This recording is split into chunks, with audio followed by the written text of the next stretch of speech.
ನಮಸ್ಕಾರ. Note ban anniversary ನೇರ ಪ್ರಸಾರ ಕಾರ್ಯಕ್ರಮಕ್ಕೆ ಸ್ವಾಗತ. ನಾನು ದೀಪಿಕಾ ಪರೇಶ್.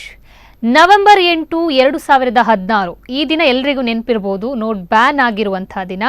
500 ರೂಪಾಯಿ ಹಾಗೂ 1000 ರೂಪಾಯಿ ನೋಟ್ ಏನಿದೆ ಅದು ಸಂಪೂರ್ಣವಾಗಿ ಬ್ಯಾನ್ ಮಾಡುವಂತ ಆದೇಶವನ್ನ ಅವತ್ತಿಂದ ಜಾರಿಗೊಳಿಸುವಂತ ಆದೇಶವನ್ನ ಕೇಂದ್ರ ಸರ್ಕಾರ ನೀಡಿತ್ತು. ಇನ್ನು ನೋಟ್ ಬ್ಯಾನ್ ನಿಂದ ಏನೆಲ್ಲ ತೊಂದರೆಗಳು ಜನ ಅನುಭವಿಸುತ್ತಿದ್ದಾರೆ, ನೋಟ್ ಬ್ಯಾನ್ ನಿಂದ ಏನೆಲ್ಲ ಒಳಿತಾಗಿದೆ, ಜನರಿಗೆ ಇದರಿಂದ ಏನೆಲ್ಲ ಕೆಡುಕುಗಳಾಗ್ತಾ ಇದೆ, ಸೊ ಇದನ್ನ ಪಕ್ಷಗಳು ಯಾವ ರೀತಿ ಒಂದು ಆಟವನ್ನಾಗಿ ಪರಿವರ್ತನೆ ಮಾಡ್ತಾ ಇದೆ, ಇದೆಲ್ಲದರ ಬಗ್ಗೆ ಮಾತಾಡಲಿಕ್ಕೆ ಇವತ್ತು ಇಬ್ರು ಗೆಸ್ಟ್ ನಮ್ಮ ಜೊತೆ ಜಾಯಿನ್ ಆಗಿದ್ದಾರೆ. ಮೊದಲಿಗೆ ಕಾಂಗ್ರೆಸ್ ವಕ್ತಾರರಾಗಿರುವಂತಹ ಕಿಶನ್ ಹೆಗ್ಡೆ ಕಲ್ಕಬೈಲ್ ಅವರು ನಮ್ಮ ಜೊತೆಗಿದ್ದಾರೆ. ನಮಸ್ತೆ ಸರ್, ಕಾರ್ಯಕ್ರಮಕ್ಕೆ ಸ್ವಾಗತ. ಅದೇ ತರ ನಿವೃತ್ತ ಅರ್ಥಶಾಸ್ತ್ರ ಪ್ರಾಂಶುಪಾಲರಾಗಿರುವಂತಹ ಪ್ರೊಫೆಸರ್ BM ಹೆಗ್ಡೆ ಅವರು ಕೂಡ ನಮ್ಮ ಜೊತೆಗಿದ್ದಾರೆ. ನಮಸ್ತೆ ಸರ್, ಕಾರ್ಯಕ್ರಮಕ್ಕೆ ಸ್ವಾಗತ. ಸರ್, ಈಗ ನಿಮಗೆ ಕೇಳ್ತೀನಿ, ಒಬ್ಬರು ಅರ್ಥಶಾಸ್ತ್ರಜ್ಞರಾಗಿ ನೋಟ್ ಬ್ಯಾನ್ ಎಷ್ಟರ ಮಟ್ಟಿಗೆ ಇವತ್ತಿನ ಒಂದು ಸಮಾಜಕ್ಕೆ ಅದು ಘಾತುಕ ಆಗಿದೆ ಅನ್ನುವಂಥದ್ದು? ನೋಟ್ ಬ್ಯಾನ್ ಹೇಳುವಂಥದ್ದು 2016 ನವೆಂಬರ್ 16ರಲ್ಲಿ ಮೋದಿಯವರು ಅನೌನ್ಸ್ ಮಾಡಿರುವಂಥದ್ದು. ನೋಟ್ ಬ್ಯಾನಿನ ಉದ್ದೇಶ ಏನು ಅಂಥೇಳಿ ತಿಳ್ಕೊಂಡು ಅದು ಎಷ್ಟರ ಮಟ್ಟಿಗೆ ಯಶಸ್ವಿ ಆಗಿದೆ ಅಥವಾ ಆಗಿಲ್ಲ ಹೇಳುವಂಥದ್ದನ್ನು ನಾವು ವಿವೇಚನೆ ಮಾಡಬೇಕಾಗತ್ತೆ. ನೋಟ್ ಬ್ಯಾನಿನ ಮುಖ್ಯ ಉದ್ದೇಶ ಅಂತಂದರೆ ಕಪ್ಪು ಹಣವನ್ನು ಹೊರಗೆ ತೆಗೆಯುವಂಥದ್ದು, ಬ್ಲ್ಯಾಕ್ ಮನಿಯನ್ನು ಇದು ಮಾಡುವಂಥದ್ದು. ಎರಡನೇದು ಟೆರರಿಸ್ಟ್ ಆ್ಯಕ್ಟಿವಿಟೀಸಿಗೆ ಫೈನಾನ್ಸ್ ಆಗುವಂಥದ್ದನ್ನು ನಿಲ್ಲಿಸುವಂಥದ್ದು.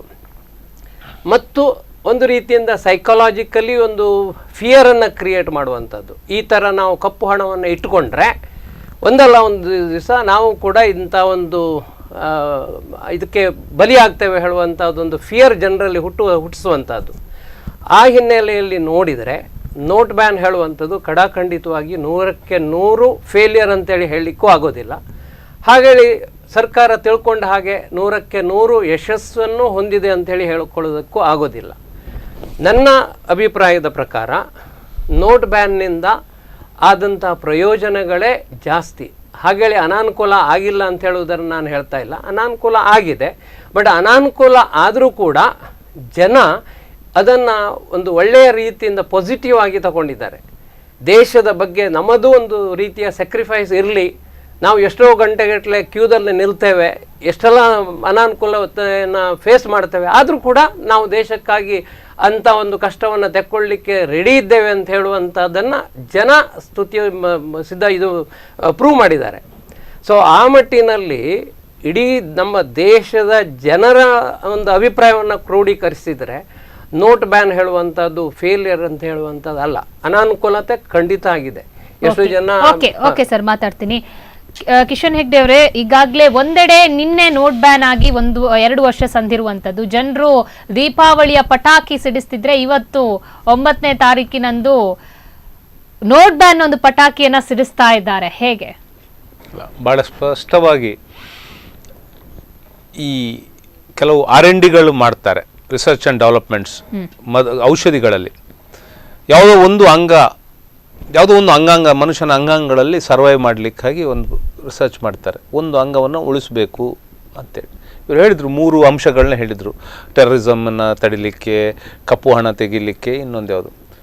ಇಲ್ಲಿ ಏನಾಗಿದೆ ಕೇಳಿದರೆ, ಒಂದು ಅಂಗವನ್ನು ಉಳಿಸ್ಲಿಕ್ಕೆ ಹೋದಂಥ R&D ಮಾಡಿ ತಂದಂಥ ನೋಟ್ ಬ್ಯಾನ್ ಅಂತಕ್ಕಂಥ ಮಾತ್ರೆ, ಇಂಜೆಕ್ಷನು, ಮದ್ದು ಯಾವುದೋ ಅದು ಒಂದನ್ನು ಉಳಿಸ್ಲಿಕ್ಕೆ ಹೋಗಿ ಒಂದನ್ನು ಉಳಿಸದೆ ಬಹು ಅಂಗಾಂಗ ವೈಫಲ್ಯ, ಮಲ್ಟಿ ಆರ್ಗ್ಯಾನ್ ಫೇಲ್ಯೂರ್ ಅಂತ ಹೇಳ್ತಾರಲ್ಲ, ಆ ಥರದ ವಿಫಲತೆಯನ್ನು ಕಂಡಿದೆ ಇಡೀ ದೇಶದಲ್ಲಿ.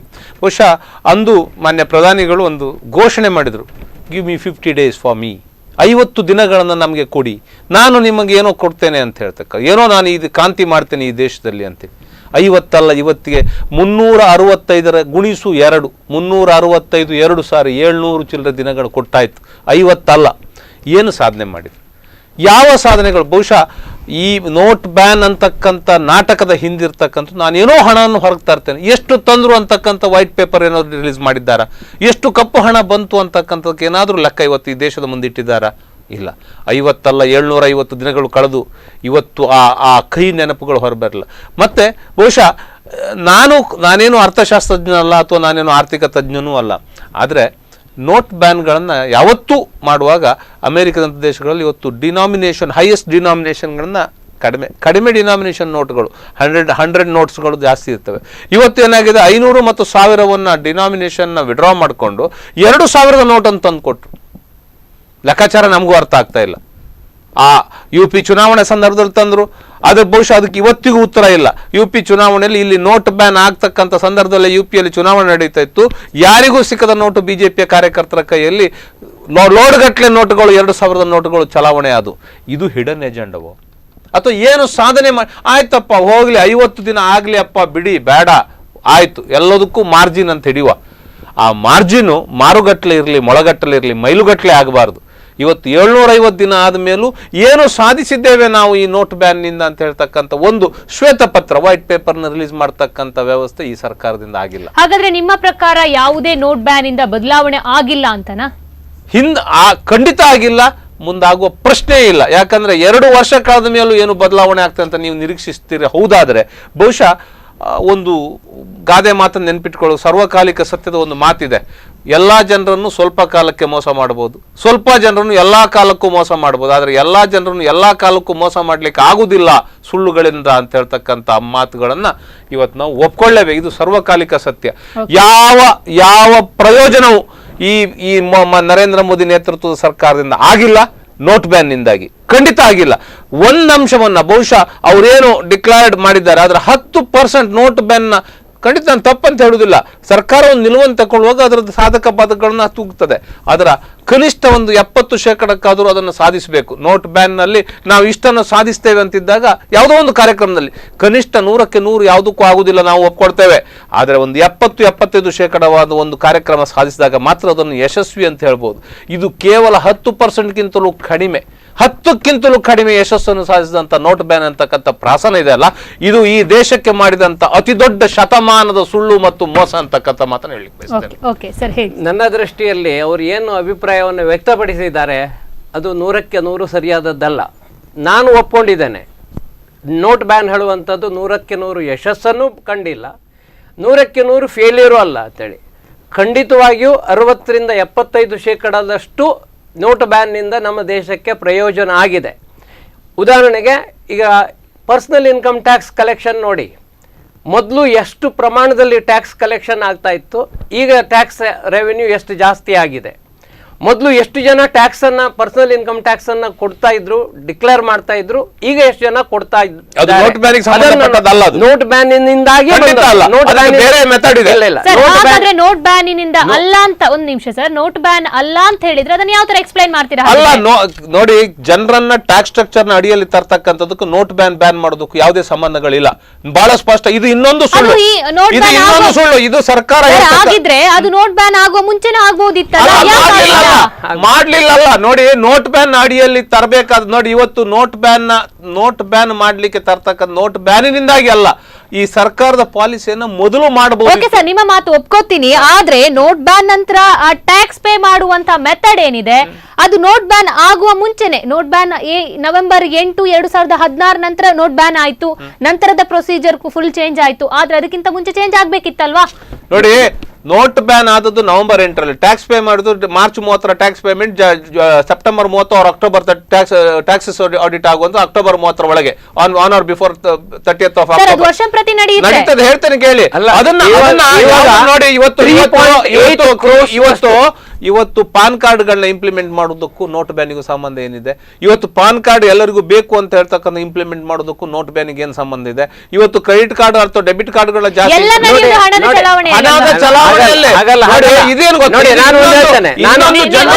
ಒಂದ್ ನಿಮಿಷ, ಇದು ಜನರನ್ನ ನೋಟ್ ಬ್ಯಾನ್ ಆದ್ರಿಂದ ಇಷ್ಟು ಟ್ಯಾಕ್ಸ್ ಕಲೆಕ್ಟ್, ನೋಟ್ ಬ್ಯಾನ್ ನೋಡಿ, ಈ ನೋಟ್ ಬ್ಯಾನ್ ಇಂದಾಗಿ ಇಷ್ಟು ಮಾಡಿದೆ ಅಂತೇಳಿ ಆದ್ರೆ ಕಪ್ಪು ಹಣ ಹೊರ ಬರ್ಬೇಕಿತ್ತು. ಎಲ್ಲಿ ಹೊರಗೆ ಬಂತು? ನೋಟ್ ಬ್ಯಾನ್ ನೋಡಿ, ತಿರುಚಿದ ಇತಿಹಾಸವನ್ನು ಯಾರು ಹೇಳಬಾರದು ಅಂತಕ್ಕಂಥ ಮಾತು ಬಹಳ ಸ್ಪಷ್ಟವಾಗಿ ನೆನ್ಪಿಟ್ಕೊಳ್ಬೇಕು. ನೋಟ್ ಬ್ಯಾನ್ ನ ಉದ್ದೇಶ ಏನು? ಕಪ್ಪು ಹಣವನ್ನು ಹೊರಗೆ ತರ್ತೇವೆ ನಾವು. ನೋಡಿ, ನೀವು ಹೇಳ್ತಾ 50 ದಿವಸದೊಳಗೆ ಕಪ್ಪು ಹಣವನ್ನು ಹೊರಗೆ ತರ್ತೇನೆ ಅಂತ ಮೊನ್ನೆ ಪ್ರಧಾನಮಂತ್ರಿಗಳು ಹೇಳಿದ್ದು. ಟ್ಯಾಕ್ಸ್ ಡಿಕ್ಲರೇಷನ್ 50 ದಿವಸ ಅಲ್ಲ, ನವೆಂಬರ್ 8ಕ್ಕೂ ಮಾರ್ಚ್ 31ಕ್ಕೂ ಬಹಳಷ್ಟು ವ್ಯತ್ಯಾಸಗಳಿದೆ. 6 ತಿಂಗಳ ಕಾಲ. ಒಂದ್ ನಿಮಿಷ ಪ್ರೊಫೆಸರ್ ಅವರೇ, 6 ತಿಂಗಳ ಕಾಲದ ವ್ಯತ್ಯಾಸ. 50 ದಿನದ ಒಳಗೇನು 50 ದಿನ ಟೈಮ್ ನೀಡಿದ್ದೇನೆ, 50 ದಿನದಲ್ಲಿ ಕಪ್ಪು ಹಣ ಹೊರಗೆ ಬರ್ತದೆ ಅಂತ ಹೇಳಿ. 50 ದಿನದಲ್ಲಿ ಎಷ್ಟು ಕಪ್ಪು ಹಣ ಹೊರಗೆ ಬಂತು? ನೋಡಿ ಪಾನ್ ಕಾರ್ಡ್ಗಳನ್ನ ಹಾಕೋದಕ್ಕೂ ಒಂದ್ ನಿಮಿಷ ಸರ್, ಪಾನ್ ಕಾರ್ಡ್ಗಳನ್ನ ಸರ್ವವ್ಯಾಪಿ ತರ್ತಕ್ಕಂಥದ್ದು ಹೇಗೆ ಇವತ್ತು ಮೊಬೈಲ್ಗಳನ್ನ ಹಳ್ಳಿಗೆ ಅದೇ ರೀತಿ ಪಾನ್ ಕಾರ್ಡ್ಗಳ ಬಗ್ಗೆ ಅವೇರ್ನೆಸ್ ಕೊಟ್ಟು ಜನನ ಒಂದು ಶೆಲ್ಟರ್ ಅಡಿಯಲ್ಲಿ ತರ್ತಕ್ಕಂಥ ಪ್ಯಾನ್ ಎಪಿಕ್ ಅದೊಂದು ನಂಬರ್, ಆ ನಂಬರ್ ಅನ್ನು ತಕೊಂಡು ಅವರು ಬಹಳ ತಪ್ಪು ಕಲ್ಪನೆಗಳಿತ್ತು. ಪ್ಯಾನ್ ಕಾರ್ಡ್ ತಕೊಂಡವರೆಲ್ಲ ಟ್ಯಾಕ್ಸ್ ಪೇಮೆಂಟ್ ಮಾಡಲೇಬೇಕು, ಅಲ್ಲ, ಅದನ್ನು ತಂದು ಒಂದು ಶೆಲ್ಟರ್ ಅಡಿ ತರ್ತಕ್ಕಂಥದ್ದು. ಇವತ್ತು GST ಅನ್ನು ತಂದ್ರು, GST ಎಷ್ಟರ ಮಟ್ಟಿಗೆ ಫೇಲ್ಯೂರ್ ಎಷ್ಟರ ಮಟ್ಟಿಗೆ ಇವತ್ತು ಪಾಸಿಟಿವ್ ಆಗಿದೆ. ಇವತ್ತು ಬೇಕಾ ಈ ಉಡುಪಿಯಲ್ಲಿ ಇವತ್ತು 1 ಕೋಟಿ ರೂಪಾಯಿಯ ಬಿಲ್ ಅನ್ನು ಬೇಕಾದ್ರೆ ವಿದೌಟ್ ಬಿಲ್ ನಾನು ಸಾಮಾನು ತಂದು ಕೊಡ್ತೇನೆ. 1 ಕೋಟಿ ರೂಪಾಯಿಯ ಬಿಲ್ ಅನ್ನು ಒಂದು ಸ್ಟಾಕ್ ಅಲ್ಲಿ ತಂದು ಕೊಡ್ತೇನೆ. ಇವತ್ತು GST ಹೇಳ್ತಾರೆ ತಂದು ಕೊಡ್ತೇನೆ ನಾನು, ಎಲ್ಲಿ ನಿಂತಿದೆ? ನನಗೂ ಮಾತಾಡೋದಕ್ಕೆ ಅವಕಾಶ ಮಾತಾಡಿ ಸರ್. ನೋಡಿ, ಆಡಳಿತದ ಪಕ್ಷ ಏನೇ ತಂದರೂ ಕೂಡ ಅದನ್ನ ಅಪೋಸ್ ಮಾಡುವಂತದ್ದು ಅಪೋಸಿಷನ್ ಅಲ್ಲಿ ಇದ್ದವರ ಒಂದು ಜನ್ಮಸಿದ್ಧ ಪ್ರಜಾಪ್ರಭುತ್ವ. ಮಾತ್ರ ಅಪೋಸ್ ಮಾಡುವಂತ ಪ್ರಚಾರಕ್ಕೋಸ್ಕರವೇ ಮಾಡುವಂತ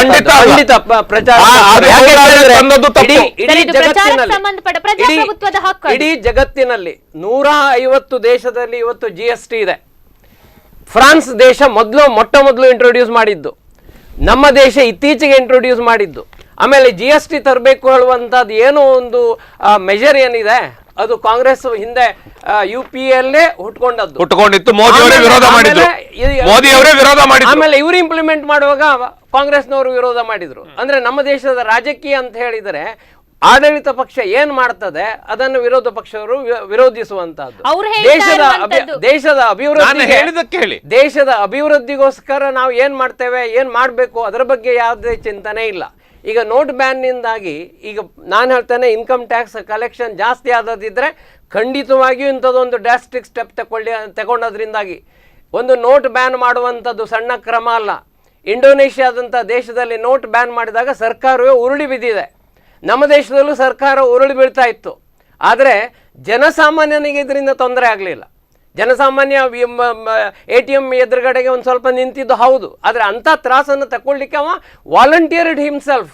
ಅದು ಒಂದು ಅವನಿಗೆ ದೊಡ್ಡ ಕಷ್ಟ ಅಂತೇಳಿ ಅನ್ಸುತ್ತೆ. ಯಾಕೆ ಕೇಳಿದರೆ ಇಡೀ ದೇಶದಲ್ಲಿ ಏನೋ ಒಂದು ಇಂಥ ಒಂದು ಬದಲಾವಣೆ ತರುವಾಗ ಕೆಲವೊಂದು ಜನರಿಗೆ ಅನಾನುಕೂಲ ಆಗೇ ಆಗ್ತದೆ. ಇವತ್ತು ನೋಟ್ ಬ್ಯಾನ್ ವಿರುದ್ಧ ಬಹಳ ದೊಡ್ಡ ದಂಗೆ ಇದ್ದದ್ದು ಅಥವಾ ಬಹಳ ಸ್ವರ ಎತ್ತಿದ್ದು ಯಾರು? ಮಾಯಾವತಿ, ಕೆಲವು ದೊಡ್ಡ ದೊಡ್ಡ ಪೊಲಿಟಿಷಿಯನ್ಸು.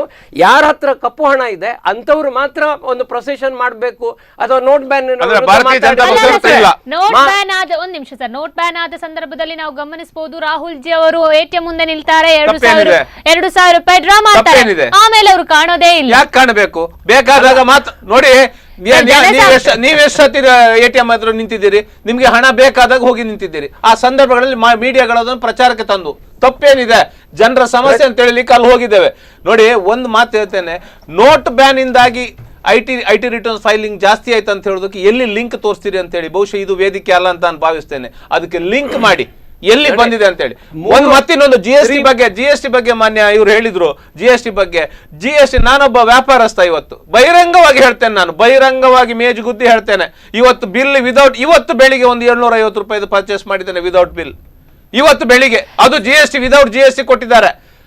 ಇವತ್ತು ನನ್ನ ಕೈಯಲ್ಲಿ ಸ್ಲಿಪ್ ಇದೆ, ಬಹುಶಃ ನಾನು ಈಗ ಬಿಟ್ಟು ಬಂದು ನನ್ನ ಗಾಡಿಯಲ್ಲಿ ಇರ್ಬೋದು. ಇಂಥ ಸಾವಿರ ಇತಿಹಾಸಗಳನ್ನ ಹೇಳಬಲ್ಲೆ, ಸಾವಿರ ಇಂಟ್ರೊಡ್ಯೂಸ್ ಮಾಡಿದ್ದು ಈ ತರ ಬಿಲ್ ಇಲ್ದೇನೆ ಸಾಮಾನು ಕೊಂಡ್ಕೊಳ್ಳಬಹುದು, ಪೇಮೆಂಟ್ ಮಾಡಬಹುದು, ಆ ಉದ್ದೇಶಕ್ಕಾಗಿ ಅಲ್ಲ. GST ಅನ್ನ ಇಂಟ್ರೊಡ್ಯೂಸ್ ಮಾಡಿದ್ದ ಉದ್ದೇಶ ಅಂತಂದ್ರೆ 10 ಇಂಡೈರೆಕ್ಟ್ ಟ್ಯಾಕ್ಸಸ್ ಇತ್ತು.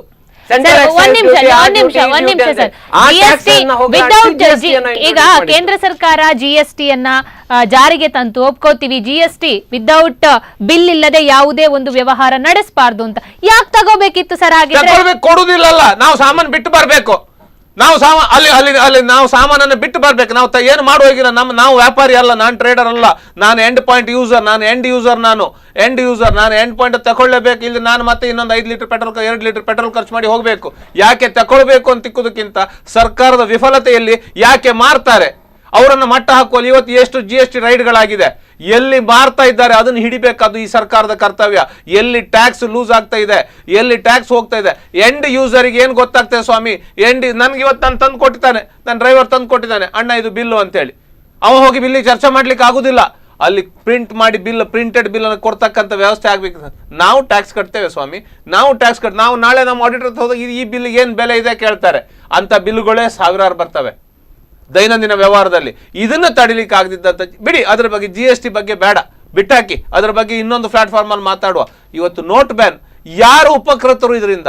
ಯಾರು ಇಲ್ಲ. ದೇಶಾದ್ಯಂತ ಇವತ್ತು ನಿಮ್ಗೆ ಏನು ನೋಟ್ ಬ್ಯಾನ್ ಅಂದ್ರೆ ಕೇಳ್ತಾರೆ, ಏನ್ ನೋಟ್ ಬ್ಯಾನ್ ಅಂತ ಕೇಳ್ತಾರೆ. ನಾವು ಇನ್ನು 20 ವರ್ಷದ ಮೇಲೆ ಏನೋ ಸಾಧಿಸ್ತೀವಿ, ಅದಕ್ಕೆ ಇವತ್ತು ನೋಟ್ ಬ್ಯಾನ್ ಮಾಡಿದೀವಿ ಅಂತಕ್ಕಂಥ ಉತ್ತರಗಳು ಚುನಾವಣೆ ಹತ್ರ ಬರ್ತಕ್ಕಂಥ ಸಂದರ್ಭದಲ್ಲಿ ಬರ್ತದೆ. ಇವತ್ತು ಆ ಸಂದರ್ಭದಲ್ಲಿ ಬರ್ತಾ ಇದೆ. ಸರ್ ನಿಮ್ ಜೊತೆ ಒಂದು ಮಾತಾಡ್ತೀನಿ ಸರ್. ನವೆಂಬರ್ 8, 2016 ನೋಟ್ ಬ್ಯಾನ್ ಮಾಡಿದಂತಹ ದಿನ. ಅದಕ್ಕಿಂತ ಮುಂಚೆ ಪ್ರಧಾನಿಯವರು ಹಲವು ಬಾರಿ ಒಂದು ಗಡುವನ್ನ ಕೊಡ್ತಾರೆ, ಯಾರ ಬಳಿ ಕಪ್ಪು ಹಣ ಇದೆಯೋ ಅವರು ಆಧಾರ ಸಹಿತ ಅದಕ್ಕೆ ಸಂಬಂಧಪಟ್ಟ ದಾಖಲೆ ಸಮೇತ ತಂದ್ಕೊಡಿ ಅಂತ. ಆದ್ರೆ ಅದರಲ್ಲಿ ಕೆಲವೊಬ್ರು ಮಾತ್ರ ಅದನ್ನ ಒಪ್ಪಿಸುವಂತ ಪ್ರಯತ್ನಕ್ಕೆ ಮುಂದಾಗ್ತಾರೆ, ಕೆಲವೊಬ್ರು ಅದರಿಂದ ಹಿಂದೆ ಸರಿತಾರೆ. ಆದ್ರೆ ಯಾವಾಗ ನೋಟ್ ಬ್ಯಾನ್ ಆಗುತ್ತೋ ಹಲವು ಅಧಿಕಾರಿಗಳಲ್ಲಿದ್ದಂತಹ ಕಂತೆ ಹಳೆ ನೋಟ್ಗಳು ಹೊರಗೆ ಬರುತ್ತೆ. ಎಲ್ಲಿ ಬಂತು? ಸಾಕಷ್ಟು ಆಯ್ತಾ ನೋಡಿ.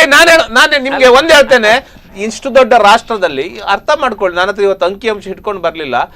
ಇಷ್ಟು ದೊಡ್ಡ ರಾಷ್ಟ್ರದಲ್ಲಿ ನೋಟ್ ಬ್ಯಾನ್ ಮುಖಾಂತರ ಏನೋ ಸಾಧಿಸ್ತೇವೆ ಅಂತ ಎಷ್ಟೋ ಸಹಸ್ರ ಕೋಟಿಗಳು, ನನ್ನ ಹತ್ರ ಇವತ್ತು ನಾನು ಹಿಡ್ಕೊಂಡು ಬರಲಿಲ್ಲ, ನಾನು ಸಾರಿ, ಅದ್ರ ಬಗ್ಗೆ ನಾನು ರಿಪೆಂಟ್ ಆಗ್ತಾ ಇದ್ದೇನೆ. ನಾನು ಇವತ್ತು ಎಷ್ಟು ಹಣ ಎಲ್ಲೋ ಒಬ್ಬೊಂದು ಯಾರ ಹತ್ರ ಇಲ್ಲ ಸ್ವಾಮಿ, ನಡ್ಕೊಂಡು ಹೋಗೋಣ ಅಂತ ಹಿಡಿದ್ರು ಇವತ್ತು 50,000 ಸಿಗ್ತದೆ, ನಡ್ಕೊಂಡು ಹೋಗೋಣ ಅಂತ ಹಿಡಿದ್ರು ಅದನ್ನ ಅವನ ಮೂಲ ತೋರಿಸಿ ಅಂತ 50,000 ಹಿಡಿತಾರೆ. ಎಷ್ಟು ಜನರ ಹತ್ರ ಬಂತು? ನೀವು 50,000 ಇಟ್ಕೊಳ್ಳಿ ಅಪ್ಪ, ಅದಕ್ಕೆ ದಾಖಲೆ ಅದನ್ನ ಕೊಡ್ಲಿಕ್ಕೆ ಆಗದಿದ್ದಂತ ಪರಿಸ್ಥಿತಿಗಳು. ಆದ್ರೆ ಇಷ್ಟು ದೊಡ್ಡ ರಾಷ್ಟ್ರದಲ್ಲಿ ಎಷ್ಟು ಸಹಸ್ರ ಕೋಟಿಗಳನ್ನ, ಎಷ್ಟು ಲಕ್ಷ ಕೋಟಿಗಳನ್ನ, ಎಷ್ಟು ಕೋಟಿಗಳನ್ನ ಇವತ್ತು ಕಪ್ಪು ಹಣವಾಗಿ ಗುರುತಿಸಿದ್ರು ಕೇಳಿದ್ರೆ ಬಹುಶಃ percentage it's very zero.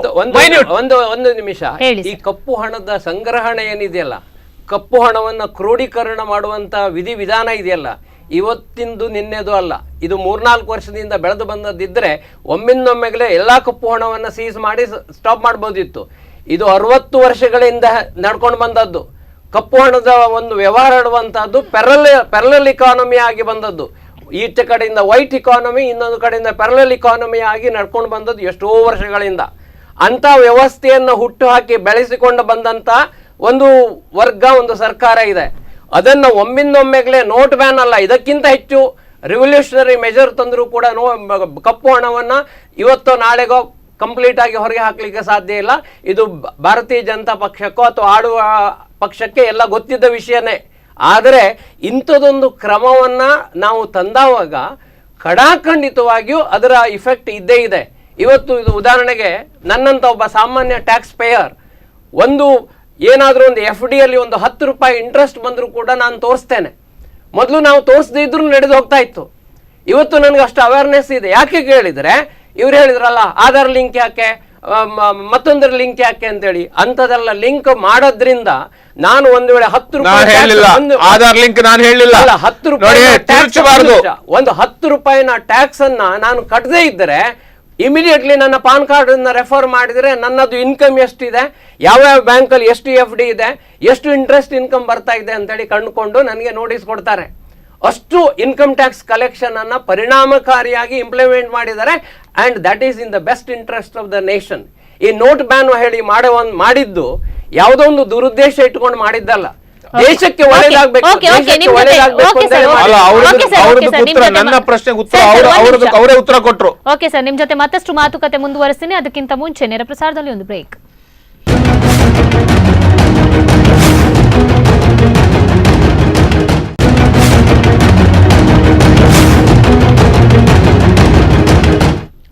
Break ನಂತರ ನೋಟ್ ಬ್ಯಾನ್ ಆನಿವರ್ಸರಿ ನೇರ ಪ್ರಸಾರ ಕಾರ್ಯಕ್ರಮಕ್ಕೆ ಮತ್ತೊಮ್ಮೆ ಸ್ವಾಗತ. ಸರ್, ಈಗಾಗಲೇ ಮಾತಾಡ್ತಾ ಇದ್ವಿ ನೋಟ್ ಬ್ಯಾನ್ ಎಫೆಕ್ಟ್ಗಳು ಏನೆಲ್ಲ ಮಾಡಿದೆ, ನೋಟ್ ಬ್ಯಾನ್ ಇಂದ ಏನೆಲ್ಲ ಉಪಯೋಗಗಳಾಗಿದೆ, ಕಿಡ್ಕಾಗ್ತಾ ಇದೆ ಅನ್ನೋದ್ರ ಬಗ್ಗೆ ಈಗಾಗಲೇ ಮಾತುಕತೆ ನಡೆಸ್ತಾ ಇದ್ದೀವಿ. ಸರ್, ಇವಾಗ ನಿಮ್ಮ ಪ್ರಕಾರ ನೋಟ್ ಬ್ಯಾನ್ ಆದ ನಂತರ ಎಷ್ಟು ಜನ ಇವಾಗ ಟ್ಯಾಕ್ಸ್ ಪೇ ಮಾಡ್ತಾ ಇದ್ದಾರೆ ಅನ್ನುವಂಥದ್ದು ಒಂದು ವಿಚಾರ.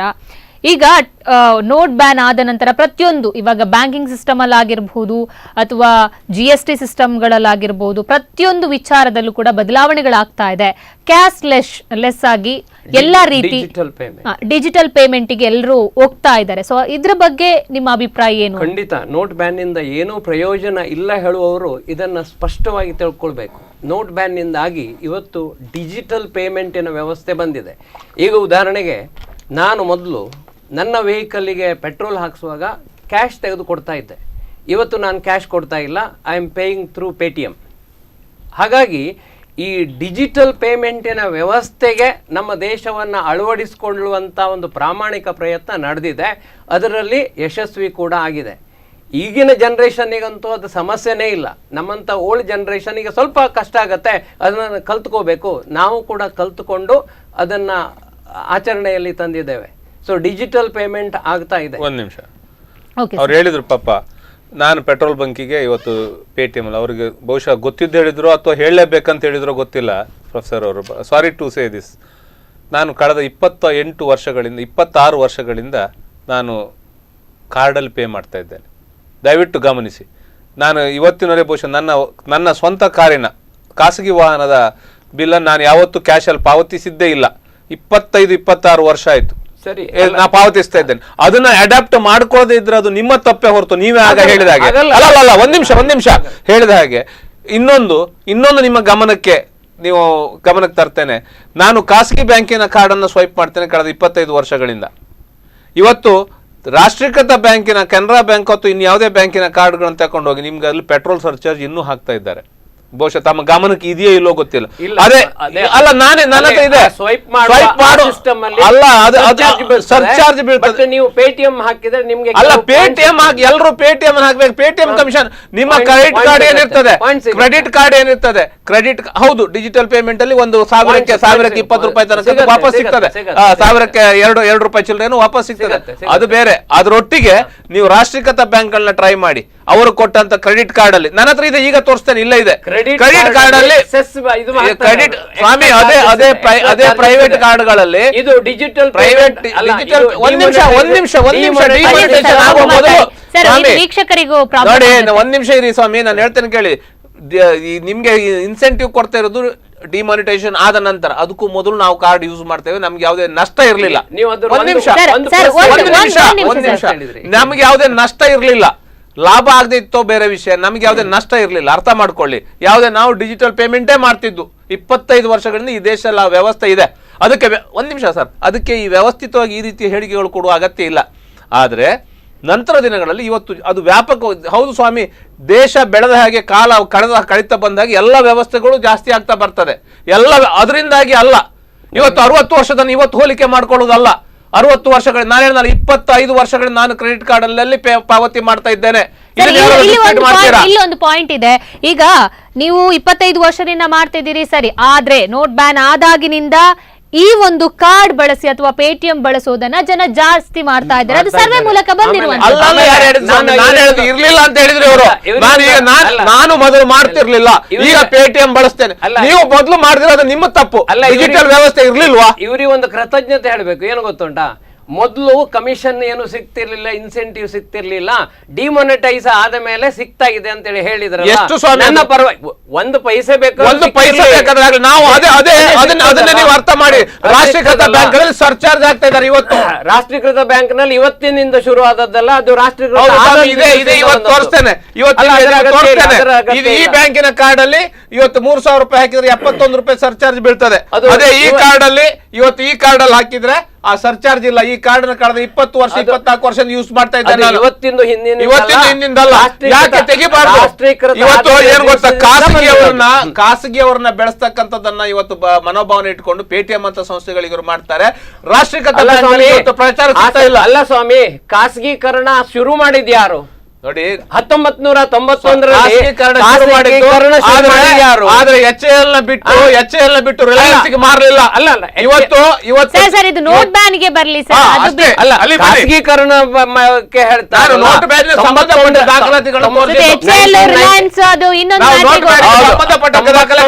ಖಾಸಗೀಕರಣಕ್ಕೆ ಒತ್ತು ಕೊಟ್ಟದ್ದು UPA ಗವರ್ಮೆಂಟ್. ಸರಿ, ಓಕೆ ಸರ್, ಇವಾಗ ನೆಕ್ಸ್ಟ್ ಹೇಳ್ತೀವಿ. ಬರೀ ಒಂದು ನೋಟ್ ಬ್ಯಾನ್ ವಿಚಾರವಾಗಿ ಇವತ್ತು ಡಿಬೇಟ್ ಇಟ್ಕೊಂಡಿರುವಂತದ್ದು, ಅದು ಬಿಟ್ಟು ಅದು ಬೇರೆ ಆಂಗಲ್ ಇಟ್ಕೊಳ್ಳುವಂಥದ್ದು ಬೇಡ. ಸೊ ಈ ನೋಟ್ ಬ್ಯಾನ್ ಆಗುವಂತ ಸಂದರ್ಭದಲ್ಲಿ ಪ್ರಧಾನಿ ಅವರೊಂದು ಹೇಳಿಕೆ ಕೊಟ್ಟಿದ್ರು, ಈ ಒಂದು ಕಪ್ಪು ಹಣವನ್ನ ನಾವು ತರ್ತೀವಿ. ಅದು ಕೂಡ ಅವರು ಹೇಳಿದ್ರು 50 ದಿವಸದ ಒಳಗಡೆ ಅದನ್ನ ಒಂದು ತರುವಂತ ಪ್ರಯತ್ನ ಮಾಡ್ತೀವಿ ಅಂತ ಒಂದು ಹೇಳಿಕೆ. ಮಾಡೇ ಮಾಡ್ತೀನಿ, ಗಿವ್ ಮಿ 50 ಡೇಸ್. ಅಲ್ಲ ನೋಡಿ, 50 ದಿವಸ ಕೊಡಿ. 50 ದಿವಸದಲ್ಲಿ ಇದರಿಂದ ಆಗುವಂತ 60 ವರ್ಷಗಳ ಹಿಂದೆ ನಡೆದಿರುವಂತಹ ಒಂದು ಕರಪ್ಷನ್ ಅದು ಬೆಳ್ಕೊಂಡೇ ಬಂದಿದೆ. 50 ದಿನದಲ್ಲಿ ಅದು ಹೋಗ್ಲಾಡ್ಸ್ಕೆ ಸಾಧ್ಯ ಇಲ್ಲ. ಕರಪ್ಷನ್ 60 ಅಲ್ಲ. ಈ ದೇಶ ಈ ಭರತ ಖಂಡ ಯಾವತ್ತಿತ್ತು ಆವತ್ತಿಂದನೂ ಕರಪ್ಷನ್ ಹಾಗಾದ್ರೆ ಒಪ್ಕೊಂಡ್ರಲ್ಲ ಇವತ್ತು ಅಲ್ಲ ಇವತ್ತು ಅದು ಜಾಸ್ತಿ ಆಗಿದೆ, ಹೊತ್ತು ಕಡಿಮೆ ಆಗ್ಲಿಲ್ಲ. ನೆನ್ಪಿಟ್ಕೊಳ್ಳಿ, ಭರತ ಖಂಡ ಹುಟ್ಟಿದಾರಭ್ಯ ಇವತ್ತು ರಾಜಕೀಯ ರಾಜಕಾರಣ ಅಂತಕ್ಕಂಥ ಆಡಳಿತ ಅನ್ನೋದು ಯಾವತ್ತು ರಾಜ್ಯಾಡಳಿತಕ್ಕೆ ಬದಲಾಯಿತು. ಒಂದ್ ನಿಮಿಷ ಅಂದಿನಿಂದನೂ ಸರ್ವಕಾಲಕ್ಕೂ ಸರ್ವ ಸತ್ಯ ಏನಾದ್ರು ಕೇಳಿದ್ರೆ ಅದು ಲಂಚಾವತಾರ ಇದ್ದದ್ದೇ. ಇಲ್ಲ ಅಂತ ಯಾರು ಹೇಳಬೇಡಿ, ಹೇಳಿದ್ರೆ ಅದು ವಾಸ್ತವ ಅಲ್ಲ. ಆದ್ರೆ ನಾನು ಕೇಳುದು ಇವತ್ತು ಎಷ್ಟು ಬದಲಾಯಿತು, ಜಾಸ್ತಿ ಆಗಿದೆ, ಸಹಜ, ಎಲ್ಲ ಕಡೆಯಲ್ಲಿ ಇದ್ದದ್ದೇ, ಇವತ್ತು ಜಾಸ್ತಿ ಆಗ್ತಾನೆ ಇದೆ. ಅದನ್ನ 60 ವರ್ಷಕ್ಕೆ ಹೋಲಿಸಬೇಡಿ, ಇವತ್ತು 60 ವರ್ಷ 6 ಶತಮಾನಕ್ಕೆ ಹೋಲಿಸಿ ನೀವು. ಅಲ್ಲ 60 ವರ್ಷದನ್ನ ಈಗ ಹೋಗಲಾಡಿಸಿ 60 ವರ್ಷ 6 ಶತಮಾನಕ್ಕೆ ಹೋಲಿಸಿ. ನೀವ್ ಯಾಕೆ 60 ವರ್ಷವನ್ನ 60 ವರ್ಷ ಮಧ್ಯದಲ್ಲಿ ಬೇರೆ ಬೇರೆ ಪ್ರಧಾನಮಂತ್ರಿಗಳು ಈ ದೇಶವನ್ನು ಆಳಿದ್ದಾರೆ. ಪಕ್ಷ ಬೇರೆ ಬೇರೆ ಪಕ್ಷಗಳು ಆಡಳಿತ ಮಾಡಿದೆ, ಇವರದ್ದೇ ಪಕ್ಷವು ಆಡಳಿತ ಮಾಡಿದೆ. 60 ವರ್ಷ ಒಂದೇ ಕುಟುಂಬ ಆಡಳಿತ ಮಾಡಿದೆ. 70 ವರ್ಷ ವಾಜಪೇಯಿ ಅವರೆಲ್ಲಿಂದ ಬಂದ್ರು, ಎಲ್ಲಿಂದ ಬಂದ್ರು? ಆ ಸಂದರ್ಭಗಳಲ್ಲಿ ವಾಜಪೇಯಿ ಸಂದರ್ಭದಲ್ಲಿ ಭ್ರಷ್ಟಾಚಾರವೇ ನಡೆಯಲಿಲ್ಲ. ಕಂಪ್ಲೀಟ್ ಇವತ್ತು ಎಲ್ಲಿಂದ ಬಂತು? 60 ವರ್ಷ ಸ್ವಾಮಿ, ಇವತ್ತು 60 ವರ್ಷ ಒಂದು ಕುಟುಂಬ ಜನ ಮತ ನೀಡಿ ಆಯ್ಕೆ ಮಾಡಿದ್ರು, ನೀವು ಆಯ್ಕೆ ಮಾಡಿದ್ದಲ್ಲ. ಜನ ನಿಮಗೆ ಮತ ನೀಡಿದ ಹಾಗೆ ಜನ ಓಟ್ ಹಾಕಿ ಸರ್ವಾಧಿಕಾರದ ಆಡಳಿತ ಅಲ್ಲ. ನೋಡಿ, ಅರ್ಥ ಮಾಡ್ಕೊಳ್ಳಿ. ನೀವು ಏನ್ ಗೊತ್ತಾ, ಆಗ್ಲೇ ಹೇಳಿದೆ, ಸಮಸ್ತ ಸುಳ್ಳುಗಳನ್ನು ಒಂದೇ ಸತಿ ಹೇಳಬೇಡಿ, ಸ್ವಲ್ಪ ಸುಳ್ಳು ಹೇಳ್ತಾ ಬೇಡಿ. 4 ಜನ ನಂಬ್ತಾರೆ, ವರ್ಷಾವಧಿ ನಂಬುದಿಲ್ಲ. ಹೊಸ ಉದಾಹರಣೆ ನೀವು ಈಗ ಸರ್ವಕಾಲಿಕ ಸತ್ಯ ಹೇಳಿ ನೋಟ್ ಬ್ಯಾನ್ ನಿಂದಾಗಿ ಇವತ್ತು ದೇಶಕ್ಕೆ ಒಳ್ಳೇದಾಗಿದೆ ಅಂತಕ್ಕಂಥ ಹಸಿ ಸುಳ್ಳನ್ನು ಹೇಳ್ತಾ ಇದ್ದೀರಿ ನೀವು. ಒಂದ್ ನಿಮಿಷ ಕೊಡಿ ಮೇಡಮ್, ಒಂದ್ ನಿಮಿಷ ಕೊಡಿ. ನೋಟ್ ಬ್ಯಾನ್ ನಿಂದ ಖಂಡಿತ ಒಳ್ಳೇದಾಗಿದೆ, ಟ್ಯಾಕ್ಸ್ ಕಲೆಕ್ಷನ್ ಒಳ್ಳೇದಾಗಿದೆ. ಎಲ್ಲಿವರೆಗೆ ಅಂತ ಹೇಳಿದ್ರೆ, ಯಾರು ಇನ್ಕಮ್ ಅನ್ನ ಹುಗ್ಸಿಟ್ಕೊಂಡಿದ್ದಾರೆ, ಡಿಕ್ಲೇರ್ ಮಾಡ್ಲಿಲ್ಲ ಅಂತವ್ರದ್ದೆಲ್ಲ ಹೊರಗೆ ಬಂದಿದೆ. ಉದಾಹರಣೆಗೆ ರಾಬರ್ಟ್ ವಾದ್ರಾ, ಸೋನಿಯಾ ಗಾಂಧಿ ಅಳಿಯ, 40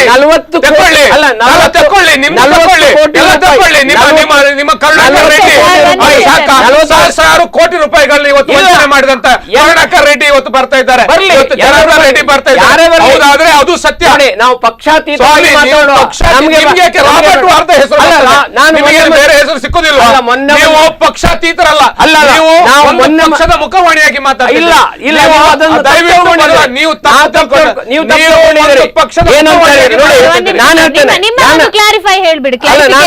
ಹೇಳುವಾಗ ಅವ್ರ ಮಧ್ಯದಲ್ಲಿ ನಾನು ಮಧ್ಯದಲ್ಲಿ ಮಾತಾಡ್ತಾ ಇಲ್ಲ. ನೋಡಿ, ಇನ್ಕಮ್ ಟ್ಯಾಕ್ಸ್ ಅನ್ನ ಎಷ್ಟು ಟ್ರಾನ್ಸ್ಪರೆಂಟ್ ಆಗಿ ಪರಿಣಾಮಕಾರಿಯಾಗಿ ಎಕ್ಸಿಕ್ಯೂಟ್ ಮಾಡ್ತಾ ಇದ್ದೇವೆ ಅಂತ ಹೇಳಿದ್ರೆ, ಯಾರ್ಯಾರ್ದು ಕಪ್ಪು ಹಣ ಹೀಗೆ ಇಟ್ಕೊಂಡಿದ್ದಾರೆ ಅವ್ರದೆಲ್ಲ ಈಗ ಮುಖ ಹೊರಗೆ ಬರ್ತಾ ಉಂಟು. ನಾನು ಮೊನ್ನೆ ಪೇಪರ್ನಲ್ಲಿ ಓದಿದ್ದು ರಾಬರ್ಟ್ ವಾದ್ರಂದು.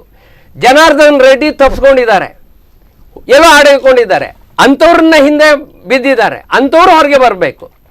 ನಮಗೆ ಆ ಪಕ್ಷದವ ಈ ಪಕ್ಷದವ ಅಲ್ಲ. ಯಾಕಂದ್ರೆ I don't belong to any political party. I belong to a government. I would like to support a government which is really providing a transparent administration.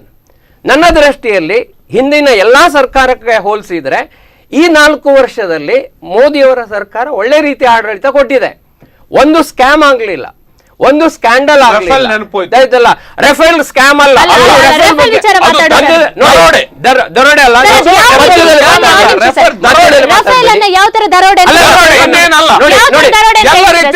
ಎಲ್ಲ ರೀತಿಯಲ್ಲೂ ನಾನು ಅವ್ರು ಮಾತಾಡುವಾಗ ಮಾತಾಡ್ಲಿಲ್ಲ, ಹಸ್ತಕ್ಷೇಪ ಮಾಡೋದು ಬೇಡ, ಮಾತಾಡಬಾರ್ದು. ಹೇಳಿ ಸರ್. ನೋಡಿ, ಇಷ್ಟೊಂದು ಟ್ರಾನ್ಸ್ಪರೆಂಟ್ ಆದಂತ ಒಂದು ಆಡಳಿತ ಕೊಟ್ಟಿದೆ, ಒಂದು ಸ್ಕ್ಯಾಮ್ ಆಗಲಿಲ್ಲ. ರಫೇಲ್ ಸ್ಕ್ಯಾಮ್ ಅಲ್ಲ, ಅದು ಜಾಹೀರಾಗಿದೆ. ಒಂದು ವೇಳೆ ಅದು ಸ್ಕ್ಯಾಮ್ ಆಗಿದ್ರೆ ಇವತ್ತು ಬೀದಿಯಲ್ಲಿ ಪ್ರೊಟೆಸ್ಟ್ ಆಗಬೇಕಿತ್ತು, ಅದು ಆಗ್ತಾ ಇಲ್ಲ. ಬೆಂಗಳೂರಿನಲ್ಲಿ ಪ್ರೊಟೆಸ್ಟ್ ಮಾಡ್ತಾರೆ ಅಂತ ಹೇಳಿತ್ತು, ಅದು ಮಾಡಲಿಲ್ಲ. ಯಾಕೆ ಕೇಳಿದ್ರೆ ಒಳಗಿಂದ ಒಳಗೆ ಗೊತ್ತಾಯ್ತು ಅದು ಏನು ರಫೇಲ್ ಡೀಲ್ ಏನೋ ಉಂಟಲ್ಲ, ಅದು 2008ನೇ ಇಸ್ವಿಯಲ್ಲಿ ಆದದ್ದು ಅಂತೇಳಿ ಎಲ್ಲ ಅಗ್ರಿಮೆಂಟ್ ಆದದ್ದು ಆವಾಗ. ಆ ಅಗ್ರಿಮೆಂಟನ್ನು ಎಕ್ಸಿಕ್ಯೂಟ್ ಮಾಡಿದ್ದು ಇವರು. ನಿಜವಾಗ ಅದು ಆಗಲೇ ಮಾಡಬೇಕಿತ್ತು. ಯಾಕಂದ್ರೆ ರಫೇಲ್ ಹೇಳುವಂಥದ್ದು ನಮ್ಮ ದೇಶಕ್ಕೆ, ನಮ್ಮ ಡಿಫೆನ್ಸ್ಗೆ ಅತ್ಯಂತ ಅನಿವಾರ್ಯವಾಗಿ ಬೇಕಾದದ್ದು. ಆಗ ಮಾಡಲಿಲ್ಲ. ಈಗ ಇವರು ಮಾಡಿದ್ದಾರೆ, 36 ಇದನ್ನು ತಗೊಂಡಿದ್ದಾರೆ. And it's A very good decision taken by the Modi government. ಅಂತ ಒಂದು ಒಳ್ಳೆ ಆಡಳಿತ, ಅಂತ ಒಂದು ಒಳ್ಳೆ ಆಡಳಿತ ಕೊಟ್ಟಂತಹ ಮೋದಿ ಸರ್ಕಾರದ ಬಗ್ಗೆ ನನಗೆ ಒಲವು ಉಂಟು. ಹಾಗೇಳಿ ನಾನು ಮೋದಿ ಮಾಡಿದ್ದು 100ಕ್ಕೆ 100 ಎಲ್ಲವೂ ಸರಿ ಇದೆ. ಯಾಕಂದರೆ ನೋ ಮ್ಯಾನ್ ಈಸ್ 100% ಪರ್ಫೆಕ್ಟ್. ಮೋದಿಯೂ ಕೂಡ ತಪ್ಪು ಮಾಡ್ಬೋದು. ನಾಳೆಗೆ ಮೋದಿ ಇಂಥದ್ದೊಂದು ಸ್ಕ್ಯಾಂಡಲ್ ಮಾಡಿದ್ದಾರೆ ಅಂತೇಳಿ ಯಾರಾದರೂ ಪ್ರೂವ್ ಮಾಡಿದರೆ ಅದು ಹೌದು ಹೇಳುವಂಥದ್ದು ನನಗೆ ಒಪ್ಪಿಗೆ ಆದರೆ ನಾನು ಮೋದಿಯನ್ನು ಓಪನ್ ಆಗಿ ಕ್ರಿಟಿಸೈಸ್ ಮಾಡ್ತೇನೆ. ಯಾಕಂದರೆ ಯಾವ ಸರ್ಕಾರ ಅಥವಾ ಯಾವ ರಾಜಕೀಯ ಪಕ್ಷವನ್ನು ಬೆಂಬಲಿಸುವ ಮೂಲಕ ನನಗೇನು ಸುಕ್ಕಿನೊಡೆ ಕೊಡೋ ಪ್ರಶ್ನೆ ಇಲ್ಲ, ನನಗಂತ ಆಸೆ ಇಲ್ಲ. I am an academician. Academic point of ವ್ಯೂನಲ್ಲಿ ನಾವು ಎನಲೈಸ್ ಮಾಡಿದವಾಗ ಮೋದಿ ಸರ್ಕಾರಕ್ಕೆ, ಅವರ ಆಡಳಿತ ಕ್ರಮಕ್ಕೆ, ಅವರ ಪ್ರಯತ್ನಕ್ಕೆ, ಅವರ ಪ್ರಾಮಾಣಿಕತೆಗೆ ಖಂಡಿತವಾಗಿಯೂ 100ಕ್ಕೆ 90 ಮಾರ್ಕ್ಸ್ ಕೊಡ್ಬೋದು. ಓಕೆ ಸರ್, ಈಗ ರಫೇಲ್ ಡೀಲ್ ಹಗರಣ ಬಗ್ಗೆ ಹೇಳ್ತಾ ಇದ್ರಿ, ಅದು ಹಗರಣ ಅಂತ ಯಾವ ತರ ಎಕ್ಸ್ಪ್ಲೈನ್ ಮಾಡ್ತೀರಾ ಸರ್ ಅದನ್ನ? ಈಗ ನಾನು ಎಕ್ಸ್ಪ್ಲೈನ್ ಮಾಡ್ಬೇಕಾದ್ರೆ ಟೈಮ್ ಬೇಕು. ನಾನು ಇವತ್ತು ಅದ್ರ ಬಗ್ಗೆ ಹಿಡ್ಕೊಂಡು ಬಂದಿಲ್ಲ. ಹಗರಣ ಪಾಪ ಅವ್ರ ನಾಲೆಜ್ಗೆ ಹೇಳಿದೆ, ಎಲ್ಲಿಯೂ ಆಗಿಲ್ಲ ಅಂತೇಳಿ. ಹಳ್ಳಿಗಳಲ್ಲಿ ಇದೇ ಉಡುಪಿಯಲ್ಲೇ ಅತಿ ದೊಡ್ಡ ಪ್ರತಿಭಟನೆ ನಡೆಯಿತು. ಸಹಸ್ರಾರು ಮಂದಿ ಸೇರಿದಂಥ ಪ್ರತಿಭಟನೆ. ಅವರ ಬೆಂಗಳೂರಿಗೆ ಹೋಗೋದು ಬೇಡ, ಉಡುಪಿಯಲ್ಲಿ ಸ್ವಲ್ಪ ತಿಳ್ಕೊಳ್ಳಿ. ಮಣಿಪಾಲದ ಇದರಲ್ಲಿ ಬಹಳ ಪ್ರತಿ ಗ್ರಾಮ ಮಟ್ಟದಲ್ಲಿ ಪ್ರತಿಭಟನೆ ನಡೆಯಿತು. ಬಹುಶಃ ಕಾಮಾಲೆ ಕಣ್ಣಿಗೆ ಊರೆಲ್ಲ ಅರಿಶಿಣ ಅಂದ ಹಾಗೆ ಇವರಿಗೆ ಅದು ಕಾಣಿಸ್ಲಿಲ್ಲ. ಈ ಸ್ವಘೋಷಿತ ಕೆಲವು ಇವರಿಗೆ ಅದು ಕಾಣಿಸ್ಲಿಲ್ಲ. ಸೊ ಆದ್ರಿಂದ ಅದ್ರ ಬಗ್ಗೆ ಹೇಳಬೇಕಂತ ಹೇಳಿದ್ರೆ ತುಂಬಾ ವಿಷಯ ಇದೆ, ನಾನು ಸಿಗ್ತಾ ಇಲ್ಲ. ನಾನು ಬಾಯ್ದಾರೆ ಹೇಗೆ ಹೇಳಲಿಕ್ಕೆ ಆಗುದಿಲ್ಲ, ದಾಖಲೆಗಳನ್ನ ಇಟ್ಕೊಂಡು ಮಾತಾಡ್ತೇನೆ. ಹಾಗೆ ಆಗ್ಲಿಲ್ಲ ಅಂತ ಹೇಳಿದ್ದಕ್ಕೆ ಕಳೆದ ತಿಂಗಳ 10ನೇ ತಾರೀಕಿನಲ್ಲಿ ಎಲ್ಲಿ ಆಯ್ತು ಎಲ್ಲದರ ಬಗ್ಗೆ ದಾಖಲೆಗಳನ್ನ ಬೇಕಾದ್ರೆ ಕೊಡ್ತೇನೆ. ಆಗ್ಲಿಲ್ಲ ಅಂತ ಹೇಳಿದ್ದಕ್ಕೆ ದಯವಿಟ್ಟು ತಿಳ್ಕೊಳ್ಳಿ. ಬಹುಶಃ ಕೆಲವು ಪೀತ ಪತ್ರಿಕೆಗಳಲ್ಲಿ ಬರ್ತಕ್ಕಂಥ ಮಾತ್ರ ಓದಬೇಡಿ. ಬಹುಶಃ ಜ್ಞಾನ ದೊಡ್ಡದಾಗಿದೆ. ಉಡುಪಿ ಮಣಿಪಾಲಗಳಲ್ಲಿ ಬರ್ತಕ್ಕಂಥ ಕೆಲವು ಪೀತ ಪತ್ರಿಕೆಗಳಿಂದಾಗಿ ತಾವು ಜ್ಞಾನವನ್ನು ಬೆಳೆಸ್ಕೊಳ್ಬೇಕಾಗಿಲ್ಲ. ಎಲ್ಲೋ ಕೆಲವು ದೊಡ್ಡದು ಬರ್ತದೆ, ಕೆಲವು ಸಣ್ಣದು ಬರ್ತದೆ. ಸಮಗ್ರವಾಗಿ ತಿಳ್ಕೊಂಡು ಮಾತಾಡೋದು ಬಹಳ ಒಳ್ಳೆಯದು. ಇನ್ನೊಂದು, ಇವರಿಗೆ ಆಗಿರಬಹುದು, ದೇಶಕ್ಕಲ್ಲ. ಅದು BM ಹೆಗಡೆ ಅವರ ವೈಯಕ್ತಿಕವೋ, ನಂದು ಆಕ್ಷೇಪ ಇಲ್ಲ, ಖಂಡಿತ ನಂದು ಆಕ್ಷೇಪ ಇಲ್ಲ. ಆದ್ರೆ ದೇಶಕ್ಕಾಗಿದೆ ಅಂತ ದೇಶದ ರಾಯಭಾರತ್ವವನ್ನು ಇವರು ವಹಿಸಿಕೊಂಡು ಹೇಳ್ತಕ್ಕಂಥದಕ್ಕೆ ಯಾರು ಇಲ್ಲ. ಅದಕ್ಕೆ ನಾವು ಅದಕ್ಕೆ ಆ ಪಾಪದ ಕೂಸಿಗೆ ಒಂದು ನಿಮಿಷ, ನಾನು ಸುಮ್ಮನೆ ಇದ್ದಲ್ಲ, ಆ ಮೋದಿ ಸರ್ಕಾರ ಮಾಡಿದಂತ ಇವತ್ತು ಪಾಪದ ಕೂಸಿಗೆ ಬಲಿಯಾದವರು ನಾವೆಲ್ಲ ಇದ್ದೇವೆ. ನಾವೆಲ್ಲ ಬಲಿಯಾದವರು. ಇವತ್ತು ವ್ಯವಹಾರಗಳು ಇವತ್ತು ಅಕ್ಷರಶಃ ಸ್ಥಗಿತಗೊಂಡಿದೆ. ಇವತ್ತು ಪೆಟ್ರೋಲ್ ಡೀಸೆಲ್ ರೇಟ್ಗಳ ದಾರಿಗೆ ಬಿದ್ದಿದ್ದೇವೆ. ಎಲ್ಲರೂ ಪ್ರತಿಯೊಬ್ಬರು ಇದನ್ನು ಅನುಭವಿಸ್ತಾ ಇದ್ದಾರೆ. ಯಾರಿಗೆ ಬಹುಶಃ ಅದಕ್ಕಾಗಿ ಜನ ಉತ್ತರಗಳನ್ನ ಹೇಗೆ ಕೊಟ್ಟಿದ್ದಾರೆ ಉಪಚುನಾವಣೆಗಳು ಅಂತೇಳಿ ಜನರಿಗೆಲ್ಲರಿಗೂ ಗೊತ್ತಾಗಿದೆ. ಏನು ವೈಫಲ್ಯತೆಗಳು, ಬಹುಶಃ ನಾಡ್ದು ಇನ್ನುಳಿದ ಪಂಚ ರಾಜ್ಯಗಳ ಚುನಾವಣೆಯಲ್ಲೂ ಮೋದಿ ಸರ್ಕಾರದ ವೈಫಲ್ಯಗಳು ಏನು, ವಿಫಲತೆಗಳೇನು, ಒಂದು ನಿಮಿಷ ಕೊಡ್ತಾರೆ. ಪೆಟ್ರೋಲ್ ಡೀಸೆಲ್ ರೇಟ್ಗಳನ್ನು ಇದಕ್ಕೂ ಹೆಚ್ಚು ರೇಟ್ ಇದ್ದಾಗ UPA ಸರ್ಕಾರ ಹೇಗೆ ಹ್ಯಾಂಡಲ್ ಮಾಡಿತ್ತು ಅಂತಕ್ಕಂಥದ್ದು ಎಲ್ಲರಿಗೂ ಗೊತ್ತಿದ್ದ ವಿಷಯ. ಅದನ್ನು ಬಹಿರಂಗವಾಗಿ ಎಲ್ಲರಿಗೂ ಗೊತ್ತಿದೆ. ಆದ್ರಿಂದ ಈ ಸರ್ಕಾರದ ಏನು ಹೇಳ್ತಾರೆ, ಇದು ಸ್ವಘೋಷಿತವಾಗಿ ಮಾಡ್ತಕ್ಕಂಥ ಕೆಲವು ನಾಯಕರುಗಳು, ಅವರನ್ನ ಬೆಂಬಲಿಸ್ತಕ್ಕಂಥ ಕೆಲವು ವರ್ಗ, ಬಹುಶಃ ಇವತ್ತು ಸಾಮಾಜಿಕ ಜಾಲತಾಣಗಳಲ್ಲಿ ಅತ್ಯಂತ ಹೆಚ್ಚು ಪ್ರಚಾರ ಪಡ್ತಿದ್ದಂಥವ್ರು ಇವತ್ತು ಹಿಂದೆ ಹೋಗ್ತಾ ಇದ್ದಾರೆ. ಯಾಕಂತ ಹೇಳಿದ್ರೆ ಯಾರಿಗೂ ಇದನ್ನು ಸಹಿಸಿಕೊಳ್ಳಿಕ್ಕೆ ಆಗ್ತಾ ಇಲ್ಲ. ಮತ್ತೆ ಅಭಿಪ್ರಾಯಗಳು ಸಾರ್ವತ್ರಿಕವಾಗಿರ್ಬೇಕು, ಅಭಿಪ್ರಾಯಗಳು ಸಾರ್ವಜನಿಕವಾಗಿ ಬರಬೇಕು. ಅಭಿಪ್ರಾಯಗಳು ವೈಟ್ ಕಾಲರ್ಡ್ ಇಂದ ಬರುವುದಲ್ಲ. ವೈಟ್ ಕಾಲರ್ಡ್ಗಳು ಯಾವತ್ತು ಇವರು ವೈಟ್ ಕಾಲರ್ಡ್ಗಳು ಏನು ಹೇಳ್ತಾರೆ, ಅವರು ಅವರ ಬ್ಯಾಂಕ್ ಸ್ಟೇಟ್ಮೆಂಟ್ಗಳನ್ನ ಇಟ್ಕೊಂಡು ಮಾತಾಡ್ತಾರೆ. ಅವರು ತರಕಾರಿ ತಗೊಳ್ಳಿಕ್ಕೆ ಹೋದ್ರೆ ಆ ತರಕಾರಿ ರೇಟ್ ಎಷ್ಟು ಅನ್ನೋದು, ಆದರೆ ತರಕಾರಿ ಬೆಳೆಯುವವನ ಕಷ್ಟ ಇವರಿಗೆ ಗೊತ್ತಿಲ್ಲ, ತರಕಾರಿ ಹೊರುವವನ ಕಷ್ಟ ಇವರಿಗೆ ಗೊತ್ತಿಲ್ಲ. ತರಕಾರಿ ತಿನ್ನುವುದ್ರ ಬಗ್ಗೆ ಮಾತ್ರ ಇವರಿಗೆ ಗೊತ್ತು ಹೊರತು ಆ ಮತ್ತು ಬೆಳೆಗಾರ ಅದರ ಮಧ್ಯೆ ಇರುವ ಹಮಾಲಿಯ ಕಷ್ಟಗಳು ಇವತ್ತು ಗೊತ್ತಿಲ್ಲ. ಆ ಕಷ್ಟಗಳನ್ನ ಅರ್ಥಕೊಂಡು ಮಾತಾಡ್ಬೇಕಾಗುತ್ತೆ. ನೋಟ್ ಬ್ಯಾನ್ ಅಂದ್ರೆ ಏನು, ಅದು ಎಷ್ಟು ಕರಾಳವಾಗಿತ್ತು ಅಂತಕ್ಕಂಥದನ್ನ ಇವರು ಮಾತಾಡ್ಬೇಕಾಗತ್ತೆ. ಇದೆಲ್ಲವನ್ನ ಕ್ರೋಢೀಕರಿಸಿ ಹೇಳ್ತಾರೆ. ರೈತರ ವಿಷಯಕ್ಕೆ ಬರ್ತೀನಿ ಸರ್. ಸಾಲ ಮನ್ನಾ ಮಾಡ್ತೀನಿ ಅಂತ ಎಷ್ಟು ಜನರು ಆಯ್ತಲ್ಲ, ಸಾಲ ಮನ್ನಾ ಯಾರು ಹೇಳಿದ್ದು? 25ನೇ ತಾರೀಕು ತನಕ ಗಡುವು ವಿಸ್ತರಣೆ ಆಗಿದೆ. ಸಾಲ ಮನ್ನಾದ ಡಾಕ್ಯುಮೆಂಟ್ಗಳನ್ನ ಕೊಡ್ಲಿಕ್ಕೆ, ಸಾಲ ಮನ್ನಾ ಮಾಡ್ಲಿಕ್ಕೆಲ್ಲ ಗಡುವು ವಿಸ್ತರಣೆ ಆಗಿದ್ದು. ತಾವು ತಿಳ್ಕೊಂಡು ಮಾತಾಡಿ. ಸಾಲ ಮನ್ನಾದ ಗಡುವನ್ನ ವಿಸ್ತರಣೆ ಮಾಡಿದ್ದು ಎಷ್ಟು ಸರಿ ಸಾಲ ಮನ್ನಾ ಮಾಡ್ತೀನಿ ಅಂತ 50,000 ಸಾಲ ಮನ್ನಾ ಸಿದ್ದರಾಮಯ್ಯ ಏನು ಒಂದು ಯಾಸ್ಟಿಕ್ ಇದೆ, ಆ ಯಾಸ್ಟಿಕ್ ಪ್ರಕಾರ ಫಲ ಸಿಕ್ಕಿದೆ. ಇವತ್ತು ಅಷ್ಟೇ 1 ಲಕ್ಷ ರೂಪಾಯಿಗಳ ತನಕ ಸಾಲ ಮನ್ನಾ. ಇವತ್ತು ನನಗೆ ಯಾಕೆ ಈ ಸಹಕಾರಿ ವ್ಯವಸ್ಥೆಯಲ್ಲಿ ಇರ್ತಕ್ಕಂಥ ನನಗೆ ಕಳೆದ ಬಾರಿ 50,000 ಸಾಲ ಮನ್ನಾ ಆಗಿಲ್ಲ. ಯಾಕೆ ಕೇಳಿದ್ರೆ ನಾನು ಆ ದಿನದ ಒಳಗೆ ಕಟ್ಟಿ ಮತ್ತೆ ವಾಪಸ್ ಸಾಲ ನನಗೆ ಸಿಕ್ಕಿಲ್ಲ. ಅದಕ್ಕೆ ನಾನು ರಿಪೆಂಟ್ ಆಗುವ ಪ್ರಶ್ನೆ ಇಲ್ಲ, ನನಗೆ ಸಿಕ್ಕಿಲ್ಲ. ಆದ್ರೆ ಸಹಸ್ರಾರು ಮಂದಿ, ಲಕ್ಷಾಂತರ ಮಂದಿಗೆ ಸಿಕ್ಕಿದೆ. 32,000 ಕೋಟಿ ರೂಪಾಯಿ ಸಾಲ ಮನ್ನಾ ಆಗಿದೆ. ರೈತರು ಮುಗಿ ಬೀಳ್ತಾರೆ. ರೈತರು ಕೊಡ್ತಾ ಇದ್ದಾರಲ್ಲ, ರೈತರಿಗೆ ಸಾಲ ಮನ್ನಾದ ದಾಖಲಾತಿಗಳನ್ನ ನೀಡ್ಲಿಕ್ಕೆ ನೋಡಿ. ನೀವು ತಿಳ್ಕೊಳ್ಳಿ, ಸಾಲ ಮನ್ನಾ ಆಗ್ಲಿಲ್ಲ ಅಂತೆ. ಸಾಲ ಮನ್ನಾದ ಘೋಷಣೆ ಆದ ಮೇಲೆ ಸಾಲ ಮನ್ನಾ ಹಂತ ಹಂತವಾಗಿ ಬರ್ತಾ ಇದೆ. ಇವತ್ತು ನೇರವಾಗಿ ಕಳೆದ ಬಾರಿಯ ರೈತರ ಸಾಲ ನೇರವಾಗಿ ಸಾಲ ನೀಡಿದ ಆರ್ಥಿಕ ಸಂಸ್ಥೆಗಳಿಗೆ ನೀಡುತ್ತೆ. ನೆನ್ಪಿಟ್ಕೊಳ್ಳಿ, ಇಲ್ಲಿ ಒಂದು ಮಾತು, ಸಾಲ ಮಾಡಿದ ಆರ್ಥಿಕ ಸಂಸ್ಥೆಗಳಿಗೆ ಬಂದು ಅವರ ಸಾಲಕ್ಕೆ ವಜಾವಟ್ಟಾಗಿತ್ತು. ಬಹಳ ಸ್ಪಷ್ಟ. ಈ ಸಾರಿ ಹಾಗಲ್ಲ. ಈ ಸಾರಿ ಇನ್ನಷ್ಟು ಪ್ಯೂರಿಫೈ ಮಾಡಿದ, ಅದನ್ನ ಫಿಲ್ಟರ್ ಮಾಡಿದ್ದಾರೆ.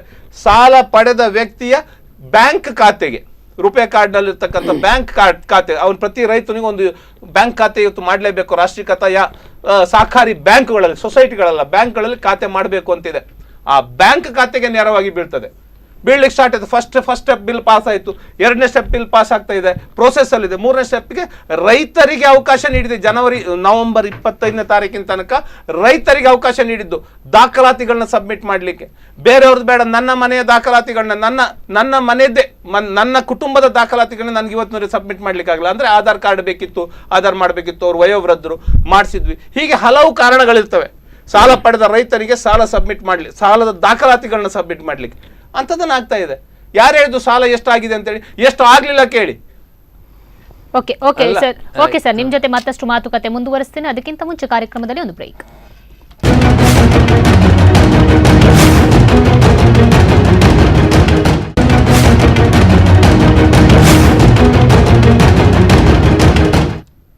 ನೋಟ್ ಬ್ಯಾನ್ ಆನಿವರ್ಸರಿ ನೇರ ಪ್ರಸಾರ ಕಾರ್ಯಕ್ರಮಕ್ಕೆ ಮತ್ತೊಮ್ಮೆ ಸ್ವಾಗತ. ಈಗಾಗಲೇ ನೋಟ್ ಬ್ಯಾನ್ ಆಗಿ ಸಾಕಷ್ಟು ರೀತಿಯಲ್ಲಿ ಜನ ತೊಂದರೆಗೆ ಒಳಪಟ್ಟಿದ್ದಾರೆ. 500 ರೂಪಾಯಿ, 1000 ರೂಪಾಯಿ ನೋಟನ್ನ ಬ್ಯಾನ್ ಮಾಡಿ ಇದೀಗ 2000 ರೂಪಾಯಿಯನ್ನ ತಂದಿರುವಂತದ್ದು. ಇನ್ನು 500 ರೂಪಾಯಿಯಲ್ಲೂ ಕೂಡ ಹೊಸ ಬದಲಾವಣೆಯನ್ನು ಕೂಡ ತಂದಿದ್ದಾರೆ. ಈಗ ಮೋದಿ ಸರ್ಕಾರ ಅಧಿಕಾರ ಬಂದಾಗ IT ರಿಟರ್ನ್ ಸಲ್ಲಿಸುವವರ ಸಂಖ್ಯೆ 3.8% ಇತ್ತು. ಆದರೆ ಇದೀಗ 4 ವರ್ಷದ ನಂತರ 6.86ಕ್ಕೆ ತಲುಪಿದೆ, ಕೋಟಿಯಷ್ಟು ಜನರಿಗೆ ತಲುಪಿದೆ.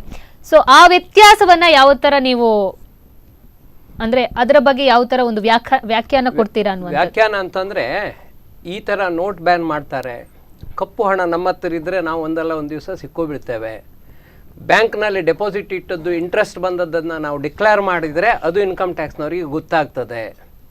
ನಮ್ಮದು ಎಲ್ಲೇ ಅರ್ನಿಂಗ್ ಇದ್ದರೂ ಕೂಡ ಈಗ ಎಷ್ಟು ಸಿಸ್ಟಮ್ ಎಫಿಷಿಯೆಂಟ್ ಆಗಿದೆ ಅಂತ ಹೇಳಿದರೆ ಇನ್ಕಮ್ ಟ್ಯಾಕ್ಸ್ನವ್ರಿಗೆ ಗೊತ್ತಾಗ್ತದೆ. ನಾವು ಅದನ್ನು ಹುಗಿಸಿಟ್ಕೊಂಡ್ರೆ, ಡಿಕ್ಲೇರ್ ಮಾಡದೇ ಇದ್ದರೆ ಖಂಡಿತ ನಮಗೆ ನೋಟಿಸ್ ಬರ್ತದೆ. ಈ ಒಂದು ಅವೇರ್ನೆಸ್ಸು ಸಾಧಾರಣ ಹೆಚ್ಚಿನ ಜನರಲ್ಲಿ ಬಂದಿದೆ. ಆದ್ದರಿಂದ ಏನು ಮಾಡ್ತಾರೆ ಜನ ಕೇಳಿದ್ರೆ, ಎಂಥದೇ ಇರಲಿ ಡಿಕ್ಲೇರ್ ಮಾಡ್ತಾರೆ, ಇನ್ಕಮ್ ಟ್ಯಾಕ್ಸ್ ಕೊಡೋದನ್ನು ಕೊಟ್ಟು ನಿಶ್ಚಿಂತೆಯಿಂದ ಇರ್ತೇವೆ. ನಮ್ಮಲ್ಲಿ ಸಾಧಾರಣ 2-3 ಕ್ಯಾಟಗರಿ ಆಫ್ ಪೀಪಲ್ ಇದ್ದಾರೆ. ಏನು, ಇನ್ಕಮ್ ಟ್ಯಾಕ್ಸ್ ಡಿಪಾರ್ಟ್ಮೆಂಟು ಗೌರ್ಮೆಂಟ್ ಹೇಗೆ ಇದ್ರೂ ಕೂಡ ನನ್ನ ಇನ್ಕಮ್ ಇಷ್ಟು, ನಾನು ಇಷ್ಟು ಟ್ಯಾಕ್ಸ್ ಕಟ್ಟಬೇಕು, ಕಟ್ತಾರೆ. ಅದು ಒಂದು ವರ್ಗ. That is an excellent group, I can say.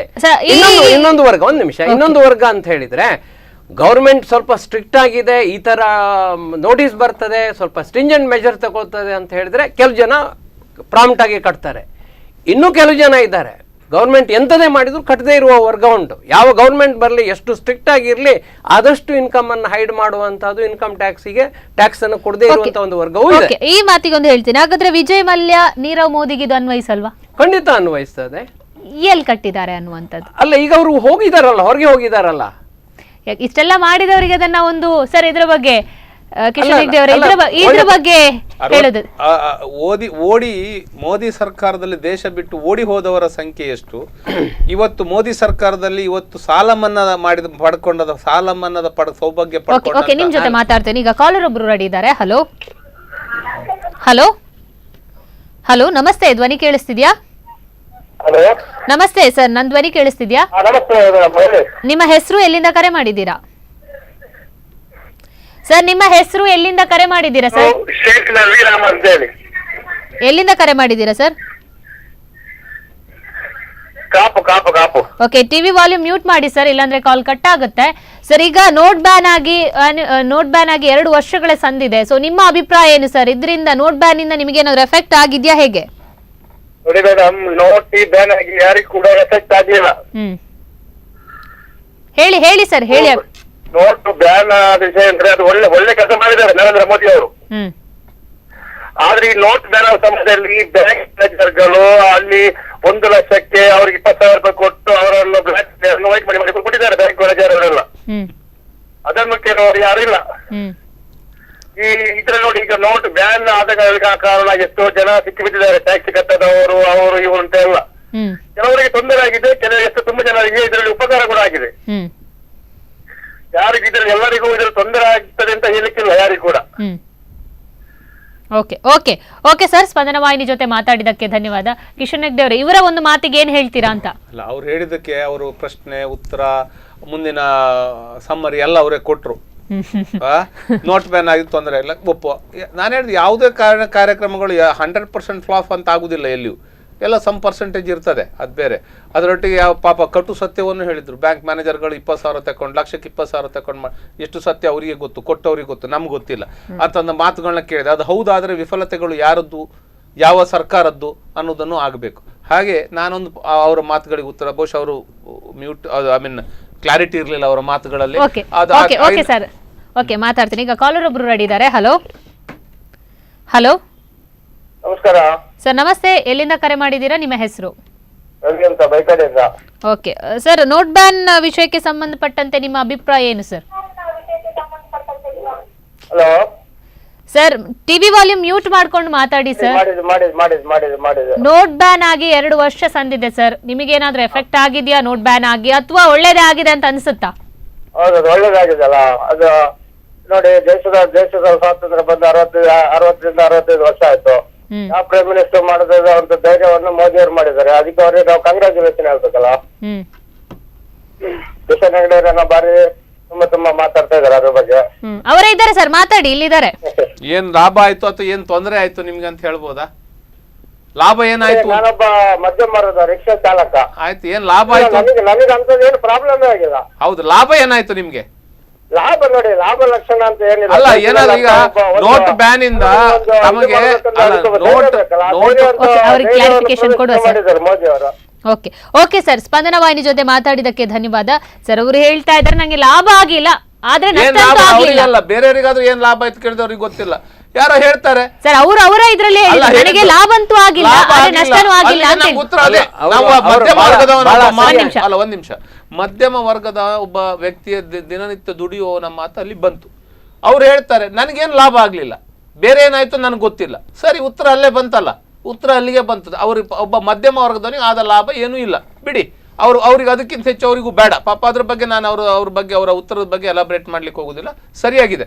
ಆದ್ರೆ ಇವತ್ತು ನಾನು ಹೇಳ್ತಾ ಇದ್ದೀನಿ ಏನಂತ ಹೇಳಿದ್ರೆ, ಇವತ್ತು ನೀವು ಆಗ ಮಧ್ಯದಲ್ಲಿ ನಿಲ್ಲಿಸಿದ್ರಿ. ಎಲ್ಲಿ ಓಡಿ ಹೋದವರು, ದೇಶ ಬಿಟ್ಟು ಓಡಿ ಹೋದವರ ಸಂಖ್ಯೆ ಎಷ್ಟು, ದೇಶ ಬಿಟ್ಟು ಓಡಿ ಹೋದವರನ್ನ ಪ್ರೊಟೆಕ್ಟ್ ಮಾಡಿದ್ದು ಯಾರು, ದೇಶ ಬಿಟ್ಟು ಓಡಿ ಹೋದವರ ಸಾಲ ಮನ್ನಾಗಳೆಷ್ಟು, ಇವತ್ತು ಬೃಹತ್ ಉದ್ಯಮಿಗಳ ಸಾಲ ಮನ್ನಾ ಎಷ್ಟು ಸಹಸ್ರ ಕೋಟಿ, ಈ ಸರ್ಕಾರ ಮೋದಿ ಸರ್ಕಾರ ಬಂದ ಮೇಲೆ ಮಾಡಿದಂತ ಸಾಲ ಮನ್ನಾ ಎಷ್ಟು ಸಹಸ್ರ ಕೋಟಿ, ಅದಕ್ಕೆ ಹೇಳಿ ಉತ್ತರ. ಅಲ್ಲಿಂದ ಏನೋ ಅದನ್ನ ಒಂದೇ ₹1 ರೈತರ ಸಾಲ ಮನ್ನಾ ಮಾಡದಂತ ಸರ್ಕಾರ ಇವತ್ತು ಬೃಹತ್ ಉದ್ಯಮ ಅಲ್ಲ ಅಂತ ಹೇಳ್ತೀರಾ? ಬೃಹತ್ ಉದ್ಯಮ ಸಾಲ ಮಾಡ್ಲಿಲ್ವಾ? ಮಾತಾಡುವ ಸುಮ್ಮನೆ ಗಾಳಿಯಲ್ಲಿ ಮಾತಾಡುವುದಕ್ಕೆ ನಾನು ಬೆಲೆ ಕೊಡುವುದಿಲ್ಲ. ಎಷ್ಟು ಸಾವಿರ ಕೋಟಿ ಯಾವ ಉದ್ಯಮಕ್ಕೆ ವೇವ್ ಮಾಡಿದ್ದಾರೆ ಹೇಳುವುದನ್ನು ಸ್ಪಷ್ಟಪಡಿಸಿ. ಸುಮ್ಮನೆ ನೀವು ಜನರಲ್ ಆಗಿ ಎಲ್ಲಿಯೂ ಪ್ರತಿಭಟನೆ ಆಗಿಲ್ಲ ಅಂತ ಹೇಳಿದಂತ ಪಾಪ ನಿಮ್ಮ ಮಾಹಿತಿಗೂ ನೀವು ಬಹುಶಃ ಪತ್ರಿಕೆಗಳನ್ನ ಹಾಗಾದ್ರೆ ಯಾವ ರೀತಿಯಲ್ಲಿ ಮಾಡ್ತೀರಿ, ಯಾವ ರೀತಿಯಲ್ಲಿ ರೆಫರ್ ಮಾಡ್ತೀರಿ ಸ್ವಾಮಿ? ನಾನು ಮೊದಲನೇದಾಗಿ ಹೇಳ್ಬೇಕು ಇವರಿಗೆ, ಕೆಲವು ಪೀತ ಪತ್ರಿಕೆಗಳನ್ನ ಓದಿ ಹೇಳುವುದು, ಅದಕ್ಕೆ ಅವರು ಕ್ಷಮೆ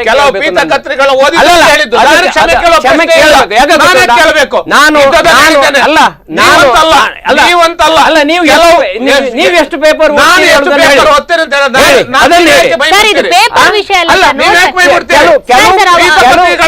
ಓದ್ಕೊಂಡು ಮಣಿಪಾಲದಿಂದ ಹೊರಡು ನೋಡಿ. ನೀವು ಯಾಕೆ ಹೇಳಿದ್ದಾರೆ ನಾನು ಹೇಳಿದ್ದು ಉಡುಪಿ ನೀವು ಬಿಡ್ತೀರಾ ಬೇರೆ. ಉಡುಪಿ ಮಣಿಪಾಲಗಳಲ್ಲಿ ನಡೆದ ನೀವು ಮಾತ್ರ ಕೇಳಿ, ಹೇಳುದು ಸರಿ ಕೇಳ್ಕೊಳ್ಳಿ ಸ್ವಾಮಿ. ಹೇಳಬಾರ್ದು ಅಲ್ಲ, ಅದಕ್ಕೆ ನನ್ನ ವಿರೋಧ ಉಂಟು. ನನ್ನ ಓದುವಿಕೆ ಬಗ್ಗೆ ಕಮೆಂಟ್ ಮಾಡುವ ಅರ್ಹತೆ ಯೋಗ್ಯತೆ ಉಂಟು. ಉಡುಪಿ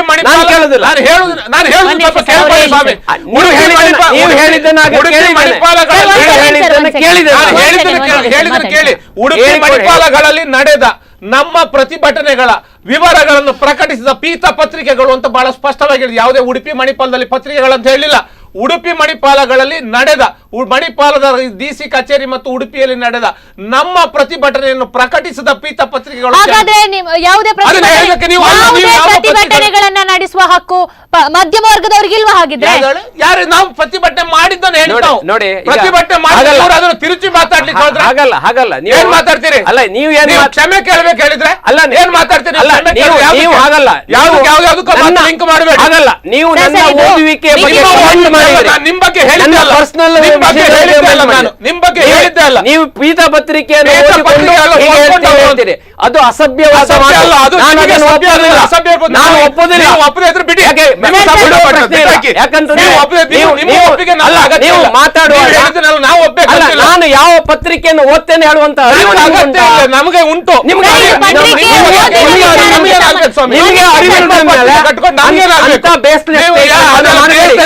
ಆಧಾರ ರಹಿತವಾದ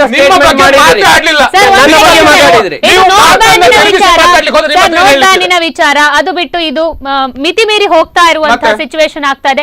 ಸರ್ ಹೇಳಿ, ಇವಾಗ ಮೋದಿ ಅವರು ಹೇಳಿದಂತ ಸಂದರ್ಭದಲ್ಲಿ ನೋಟ್ ಬ್ಯಾನ್ ಮಾಡಿದಂತ ಒಂದ್ ಸೆಕೆಂಡ್ ಸರ್ ಮಾಡಿದಂತ ಸಂದರ್ಭದಲ್ಲಿ ಭಯೋತ್ಪಾದನೆ ಕಪ್ಪು ಹಣವನ್ನ ತರ್ತೀನಿ ಅಂತ ಹೇಳಿದ್ರು. ಎಷ್ಟರ ಮಟ್ಟಿಗೆ ಇದು ಸಫಲ ಆಗಿದೆ ಸರ್? ಹಾಗಿದ್ರೆ ಬೇರೆಯವ್ರ ಹತ್ರನೇ ಕೇಳಬೇಕು.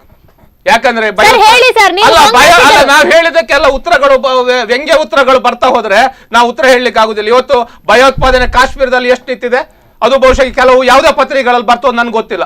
ಅವ್ರು ಯಾರ್ಯಾರು ಓದ್ತಾರೋ ಯಾವ ಪತ್ರಿಕೆಯಲ್ಲಿ ಬರ್ತಾರೋ ನನ್ಗೆ ಗೊತ್ತಿಲ್ಲ ಸ್ವಾಮಿ. ನಾನು ನಿಮ್ ಬಗ್ಗೆ ಹೇಳ್ತಾ ಇಲ್ಲ. ನೋಡಿ, ನಾನು ಮಾತಾಡ್ತಾ ಇದ್ದೇನೆ, ಕೇಳ್ಕೊಂಡು ನೀವು ಮಾತಾಡ್ಲಿಲ್ಲ. ನೀವು ಮಾತಾಡುವಾಗ ನೋಡಿ, ಯಾರ್ಯಾರು ಯಾವ್ಯಾವ ಪತ್ರಿಕೆ ಓದ್ತಾರೋ ನನ್ಗೆ ಸಂಬಂಧ ಇಲ್ಲ. ಭಯೋತ್ಪಾದನೆ ಅವ್ರ 5 ನಿಮಿಷ ತೆಗೆದು ಕೇಳ್ತೇನೆ. ಕಾಶ್ಮೀರದಲ್ಲಿ ಇವತ್ತು ಭಯೋತ್ಪಾದನೆಗೆ ಎಲ್ಲಿ ನಿಲ್ತು? ನಕ್ಸಲ್ ಇವತ್ತು ಮಧ್ಯಪ್ರದೇಶದಲ್ಲಿ ಎಷ್ಟು ನಿಲ್ತು? ಎಷ್ಟೆಷ್ಟು ಪೊಲೀಸರು ಹತ್ಯೆ ಆದ್ರು? ಎಲ್ಲವೂ ಪತ್ರಿಕೆಗಳಲ್ಲೇ ಬರ್ತದೆ. ಆ ಪತ್ರಿಕೆಗಳಲ್ಲಿ ಬರ್ತಕ್ಕಂಥ ನಿಮ್ಮ ಪ್ರಕಾರ ಸರ್, ನಾನು ಯಾವುದೇ ಪತ್ರಿಕೆ ಎಲ್ಲಿಯೂ ನಿಲ್ಲಿಲ್ಲ. ಎಲ್ಲಿ ನಿಂತಿದೆ ತೋರಿಸಿ. ಇವತ್ತು ದೇಶದಲ್ಲಿ ಭಯೋತ್ಪಾದನೆ ಇವತ್ತು ಕಾಶ್ಮೀರದಲ್ಲಿ ನಿಂತಿದೆ ಇವತ್ತು ಭಯೋತ್ಪಾದನೆ. ಓಕೆ ಸರ್, ಮಾತಾಡಿ. ನೋಡಿ, ಭಯೋತ್ಪಾದನೆ ಹೇಳುವಂತದ್ದು ಅದರ ಹುಟ್ಟು ಎಲ್ಲಿಂದ ಆಯ್ತು ಹೇಳುವಂತದನ್ನು ನೋಡ್ಬೇಕು. ನೆಹರು ಕಾಲದಿಂದ ಹೋಗ್ಬೇಕು. ಕಾಶ್ಮೀರದ ಇಶ್ಯೂ ಬಂದದ್ದೇ ನೆಹರುವಿನ ಒಂದು ತಪ್ಪು ನಿರ್ಣಯದಿಂದ. ಆ ಟೈಮಲ್ಲಿ ಸರ್ದಾರ್ ವಲ್ಲಭಭಾಯಿ ಪಟೇಲ್ರಿಗೆ ಅಧಿಕಾರ ಕೊಟ್ಟಿದ್ದಿದ್ರೆ, ಸ್ವಾತಂತ್ರ್ಯ ಕೊಟ್ಟದಿದ್ರೆ ಖಂಡಿತವಾಗಿ ಇವತ್ತು ಕಾಶ್ಮೀರ ಸಮಸ್ಯೆ ಇರ್ತಿರ್ಲಿಲ್ಲ. ಅಷ್ಟು ಹಿಂದಿನ ಇತಿಹಾಸದಿಂದ ನಾವು ಘಟನೆ ನೋಡ್ಬೇಕಾಗತ್ತೆ. ಆಮೇಲೆ ನೀವು ಕೇಳಿದ್ರೆ ಈ ನೋಟುಬಂದಿಯಿಂದಾಗಿ ಭಯೋತ್ಪಾದನೆ ಎಲ್ಲಿಯಾದ್ರೂ ನಿಂತಿದ್ಯಾ ಅಂತೇಳಿ. ನೋಟ್ ಬ್ಯಾನ್ ಯಾವ ದಿವಸ ಆಗಿದೆ? 8ನೇ ತಾರೀಕು ನವೆಂಬರ್ದಲ್ಲಿ ಆಗಿದೆಯಲ್ಲ. 9ನೇ ತಾರೀಕಿನ ಬೆಳಗಿನಿಂದ ಕಲ್ಲು ಹೊಡೆಯುವಂಥದ್ದು ಬಹಳಷ್ಟು ಕಡಿಮೆ ಆಗಿದೆ. ಒಂದು 15-20 ದಿವಸ ನಿಂತಿತ್ತು. ನಾನು ಪೇಪರ್ ನಲ್ಲಿ ಓದಿದ್ದು, ಪೀಠ ಪತ್ರಿಕೆ ಅಲ್ಲ. ಅವ್ರೇನೋ ಇವಾಗ ಅಲ್ಲ, ಪೇಪರ್ ನಲ್ಲಿ ಪೇಪರ್ ನಲ್ಲಿ ಓದಿದ್ದು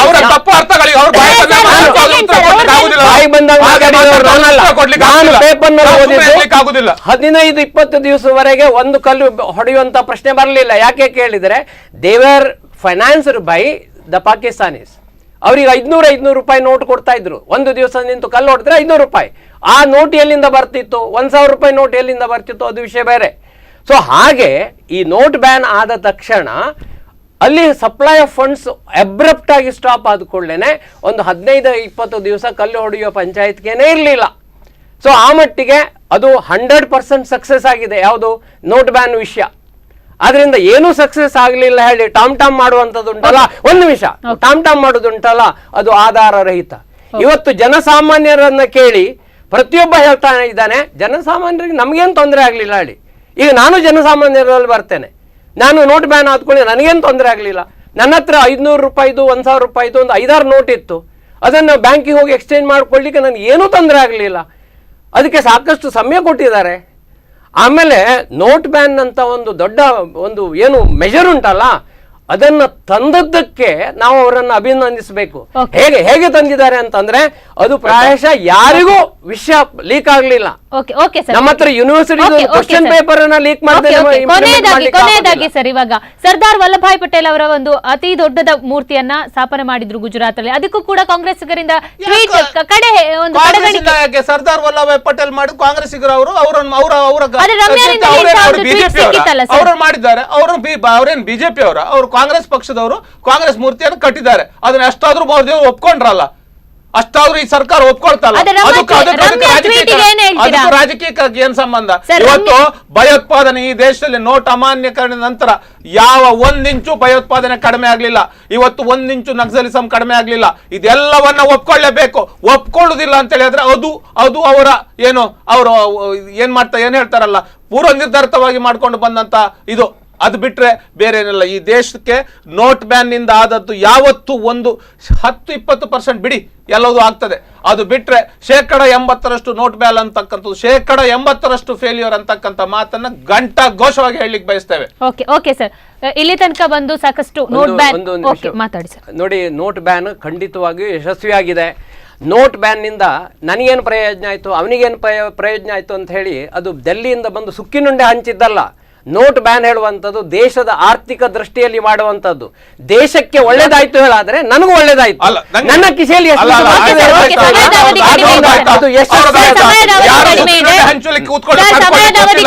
ನೋಟ್ ಬ್ಯಾನ್ ಅಂತಕ್ಕಂಥದ್ದು ಈ ಜಗತ್ತಿನ ಅತಿ ದೊಡ್ಡ ಸುಳ್ಳಿನ ಕಂತೆ ಅಂತಕ್ಕಂಥ ಮಾತು. ಓಕೆ ಸರ್, ಇಲ್ಲಿ ತನಕ ಬಂದು ನೋಟ್ ಒಂದು ಅಮಾನ್ಯೀಕರಣ ಏನಾಯ್ತು, ಜೊತೆಗೆ ನೋಟಿನಿಂದ ನೋಟ್ ಬ್ಯಾನ್ ಮಾಡಿದ್ರಿಂದ ಏನೆಲ್ಲ ಎಫೆಕ್ಟ್ ಗಳಾಯ್ತು, ಇದೆಲ್ಲದರ ಬಗ್ಗೆ ಸಾಕಷ್ಟು ವಿಷಯಗಳನ್ನ ನಮ್ಮ ಜೊತೆ ಹಂಚಿಕೊಂಡಿದ್ರೆ ನಿಮಗೆ ಇಬ್ಬರಿಗೂ ಧನ್ಯವಾದ ಸರ್.